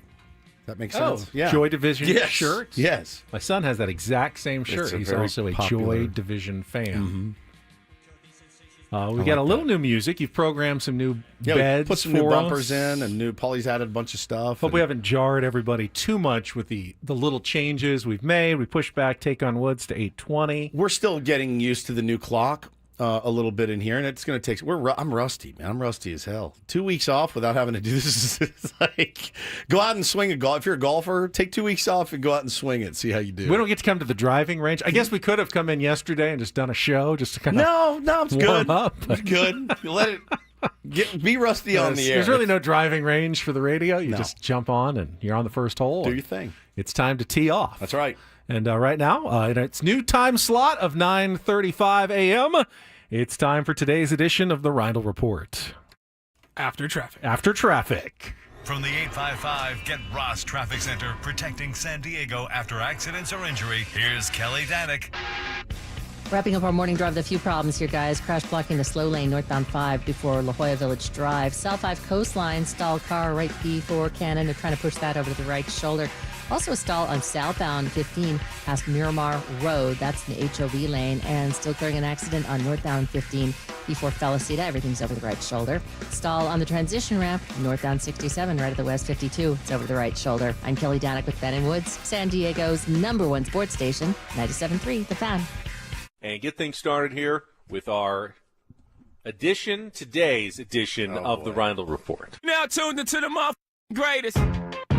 Welcome to the Reindl Report with Paul Reindl. Hi, Paul. All right. 2 stories from the world of sports that we haven't gotten to yet. We'll start off in Major League Baseball. And 1 story that you didn't know you needed. Are you laughing, biatch? It's the Reindl Report Hey, Paul, how you doing? Okay, how are you? on 97.3 The Fan. Are you ready to bless the mood? I need some help, please. That was good. Can I get a oh yeah? Oh yeah. All right.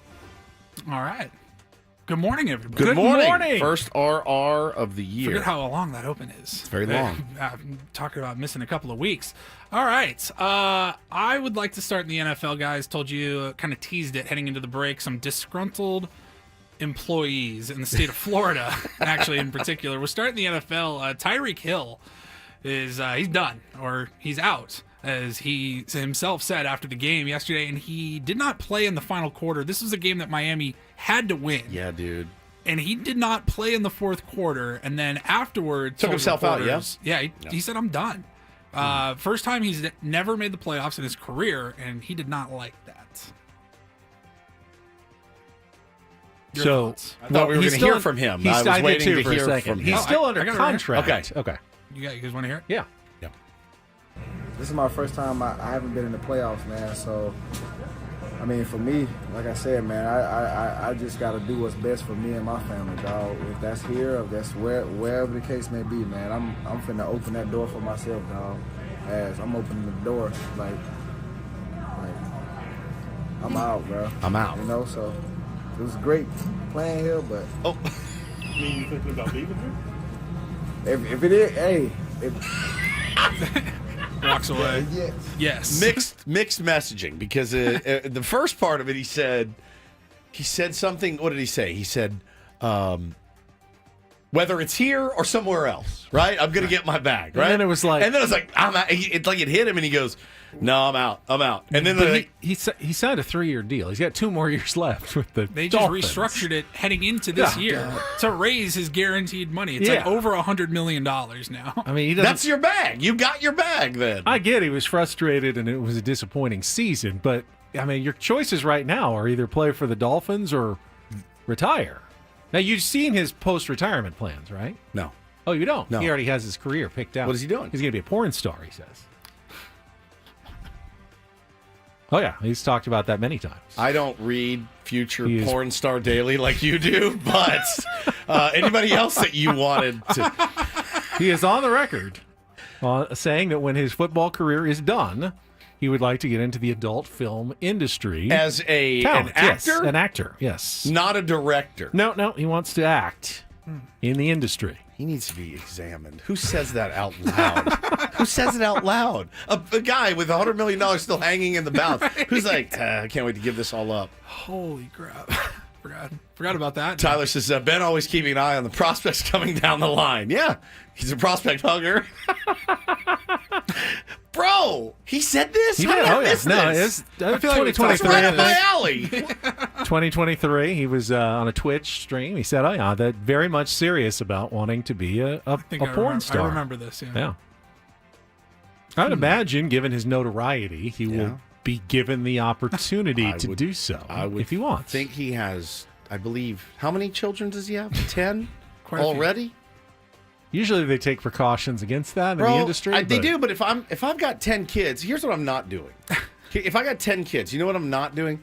Is I'm just going to be like, I'm going to put my head down and get my money that I've already renegotiated. I got $100 million coming my way. Yeah, we didn't get it done this year. We're going to come back. We're going to re-energize, make some moves, and we're going to come back next year. We're going to make the playoffs next year. And I'm walking out the door. Absolutely. Can you imagine ever doing that? No! Are you kidding? 20 years ago, maybe. Really? Not Even now. 20 years ago? I never in my life could I have ever even thought about that. You could have thought about it. No, Ben but I Hoggins. would have been better suited, I think. I'm tired now. I'm just tired all the time. I don't have the stamina. I really am. I mean, I'm less worried about the mechanics of it as simply just knowing that everyone's going to be like, watching it. you No. all the time. Like, look at that guy. And you don't want to, because, you don't want to. You don't want to talk too much. You're not the star of the show, and I think that's hard for a lot of. That's going to be hard for Tyreek to. He's not. I'm not watching that to see him ever. You're more once. interested in his co-star. you're saying. Correct. Yeah, Jacob says I lost my stamina. I'm just tired. I'm tired at 2 kids. Like if I'm lucky enough, I'm just like let's get it. I'm tired. I don't want to do big production. I'm just over big production. Think about it though. The makeup, lighting. Benny, have you ever seen me take one good picture? Now, imagine me nude and doing that. Not one good picture has ever been taken of me. I don't. And then you see me in there like. I really Yeah. don't think it would be fun. Honestly, it really doesn't sound like it would be enjoyable. Do you? Almost at all. I would say there's a 1% chance of being able to actually execute it in the moment. All right, action. It's just like, nope, I'm done. There's no chance. I mean, there is just no chance. I think about it like a newfound respect for people who actually, oh my goodness, I'm with you. Can do this. 100%. 100%. I have nothing bad to say about you, but Tyreek, you're not the star of the show, dude. You're really not. No man is. Did not know that we were going to go down that rabbit hole. I'm so glad that he brought that up because I had never heard that. How did I miss this? I swear to God, we talked about that when it happened. I don't know. Seems It unlike was a us. year and a half ago, so. It seems unlike us. Those lights, they get so bright, dude. It just... These ring lights that we have are hard enough. I know. I would just be a wreck. I just couldn't do it, man. Dub says I can't get that out of my head. Thanks, Woodsy. You're welcome. Paulie, pull up Woods breathing. Yeah, my heavy breathing when I'm just sitting here. I don't think it's the good kind of heavy breathing that people are looking for. God, I had no idea. It's more of the deviated septum style of breathing. He is a freak, huh? Or maybe not. I don't know. He has a dream. Man has a dream. He's open.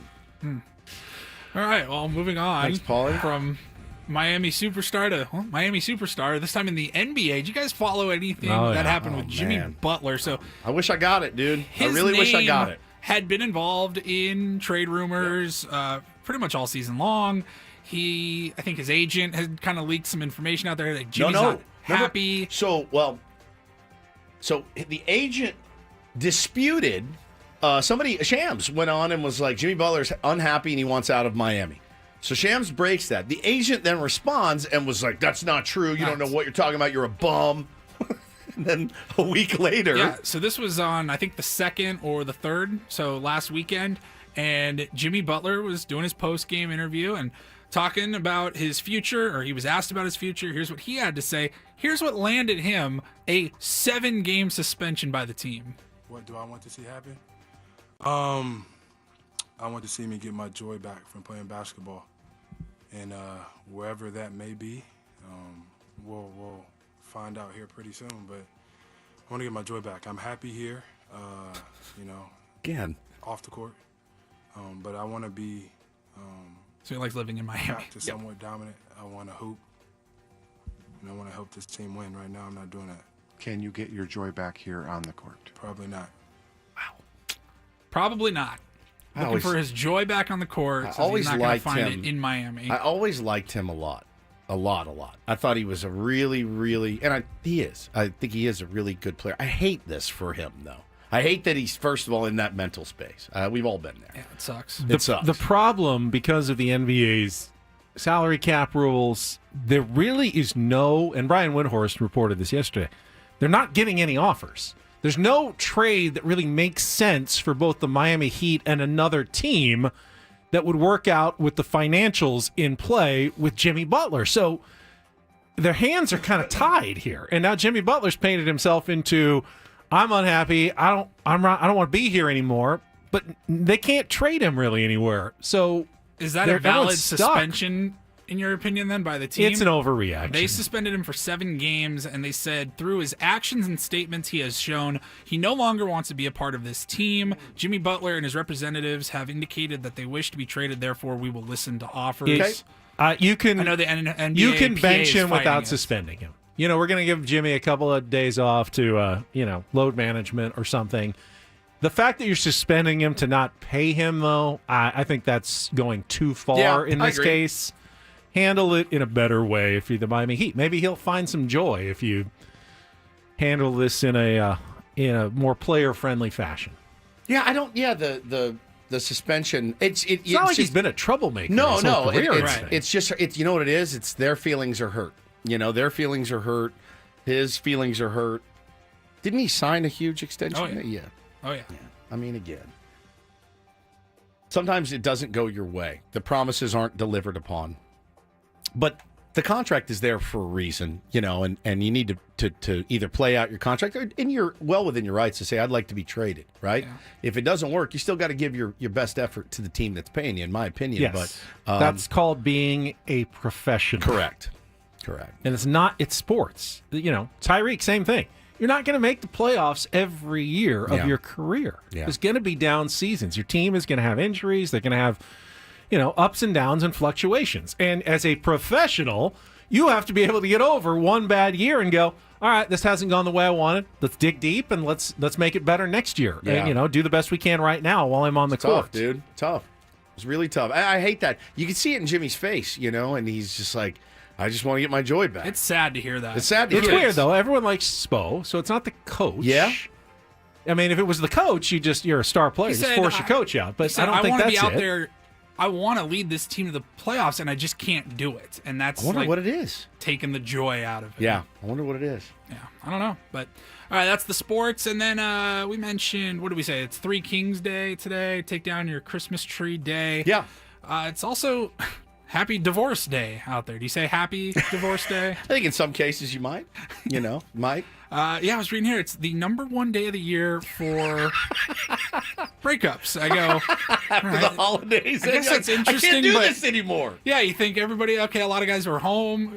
People home for the holidays. 2 weeks at home is enough. It was like in the pandemic back in 2020. Like divorce rates skyrocketed a month into the lockdown because everyone's like, I don't actually like you that much. Is it more? Is it fresh start bit? I've been thinking about this, but I'm not going to do it over the holidays. Yes, I'm going to wait that's until it. we get through this with the Yeah, family and that's everything, and then, all right, we're clear of that. Now it's time to make a change in my life. Let's get. You know what? This is not working out. Fresh start for both of us. Sign here, right? Sign those. New year, new us. New year, new you. New year, new me. I don't know. I just had the vision after spending 2 weeks, and I enjoyed my time with my kids. But part of me goes, oh, yeah, a little break would be nice. Luckily, we always have the fantasy camp break that I'm counting down the days to get to, and then I'll weep openly the first night that I'm away from them. But that's interesting. Today is the day. This is here. A study a few years back found that Google continues, the searches continue to skyrocket for things like Quickie Divorce every January. Wow. Thanksgiving, Christmas, I'm done. I can't do this anymore. I like your theory. I think your theory holds the most water of, I don't want to do this during the holidays. We've got the kids. We've got this. New Year's comes, first Monday of the year. Yeah. Hey, what's this going to run me? How do I get out of this thing? It's interesting. Interesting. Paulie, thank you very much. I also, have you guys seen that commercial that says that Quitters Day is this Friday? That everyone, I didn't know resolutions. You go to the gym for 2 weeks. Yeah. And then this Friday is the day where everyone it. quits. You're done. You hit the Friday, you're like, okay, I can get through 1 week. Then the second week, you hit Friday, and you go, no, I'm going back to eating bad and drinking and dry January's over, whatever. You can't make it more than 2 weeks. That's true. Paulie, by the way, we didn't even mention it. You went up to the Lakers game. Did we mention that earlier? You mentioned it a little bit. Oh, yeah. I actually, that reminds me, I have a gift for her. Well, one of you. Anybody want something Is it Lakers related? I was Probably thinking Woods. Woods. I'm thinking. All right, I'll take it. Yeah, it was a giveaway night. So when we let's see walked what you got. in, It looks like some sort of sash. There's a good way to figure it out. Is you just open it and then you can. Well, this is like one of those. It looks like a sash. Candy cane wrappers. How do you wear a sash? Sideways? They don't have scissors. Give me the thing. I got it. Jesus. Didn't know that was going to take that long. It's a Lakers sash. Luggage strap. Oh, it's a strap. Everybody was wearing them. It's a around strap like on sash. for your suitcase. Yeah. Yeah. That looks so cool on you. My Lakers sash. I think it's perfect. Try it as a belt. My wife goes, what are you going to do with your Lakers sash? I'm like, Mr. Lakers giving it to America. Ben. Put it around your waist. You think it'll fit? I think it's too big for the waist. It's a little Wear too it like a small belt. for the. Yeah, where does Wanna a show belt? off that SD fat That's loss. killer. Look at that new belt. This was the giveaway. This was the giveaway. That was the giveaway. It's a when we Lakers walked belt. in. That looks really cool, dude. Looks really cool. For you, man. Now, here's the thing. It's an odd giveaway. It is. It's a very odd giveaway now that I think about it. I was Here's a fork, What am I supposed to do with everybody. A this? Lakers fork. It's one. Couldn't have gone on like LeBron jersey night or something. No, Paulie had to go on Lakers sash night. Oh, it's good. So you guys know we always get each other gifts when we go on trips, and I did go to Texas, and I brought you guys a gift, but I had it confiscated. TSA got you? TSA got me. I brought you guys some barbecue seasoning. It was like for meats. Seasoning? Yeah, Kinder, you know? Oh, yeah. And Yeah. Well, I got it at Buc-ee's. I was in my first Buc-ee's, which was a total scene, and grabbed you guys some seasoning, put it in my bag. They took it from me. Too much seasoning? No, that had salt. Salt. In it. And Can I make explosive? A maybe? bomb Yeah. out of salt? Maybe. Yeah, I think a salt so. bomb. Yeah. So they took it from me. So the right ingredients, you could have taken down the plane. Damn. Sorry about that, Too much guys. salt. I Well, meant thank you for the thought. It's the thought that Well, counts. no, it was more than a thought. I actually spent the money. I'm out. It was I actually spent the money to get it, and I It's didn't now get it. Sitting in an office Correct. at the airport. No, it's on in someone's Dallas. meat at TSA. They're like, another score. Another score. All right, well, I went to Vegas for a couple of days. I didn't bring anything. As shocker. usual, so Shocker. did get rivered at a poker tournament, but that's another story. Save that for tomorrow. All right, we will come back tomorrow at 6 a.m. Annie and Elston back next. Don't go away. More 97.3 The Fan coming up. Have a great one, everybody.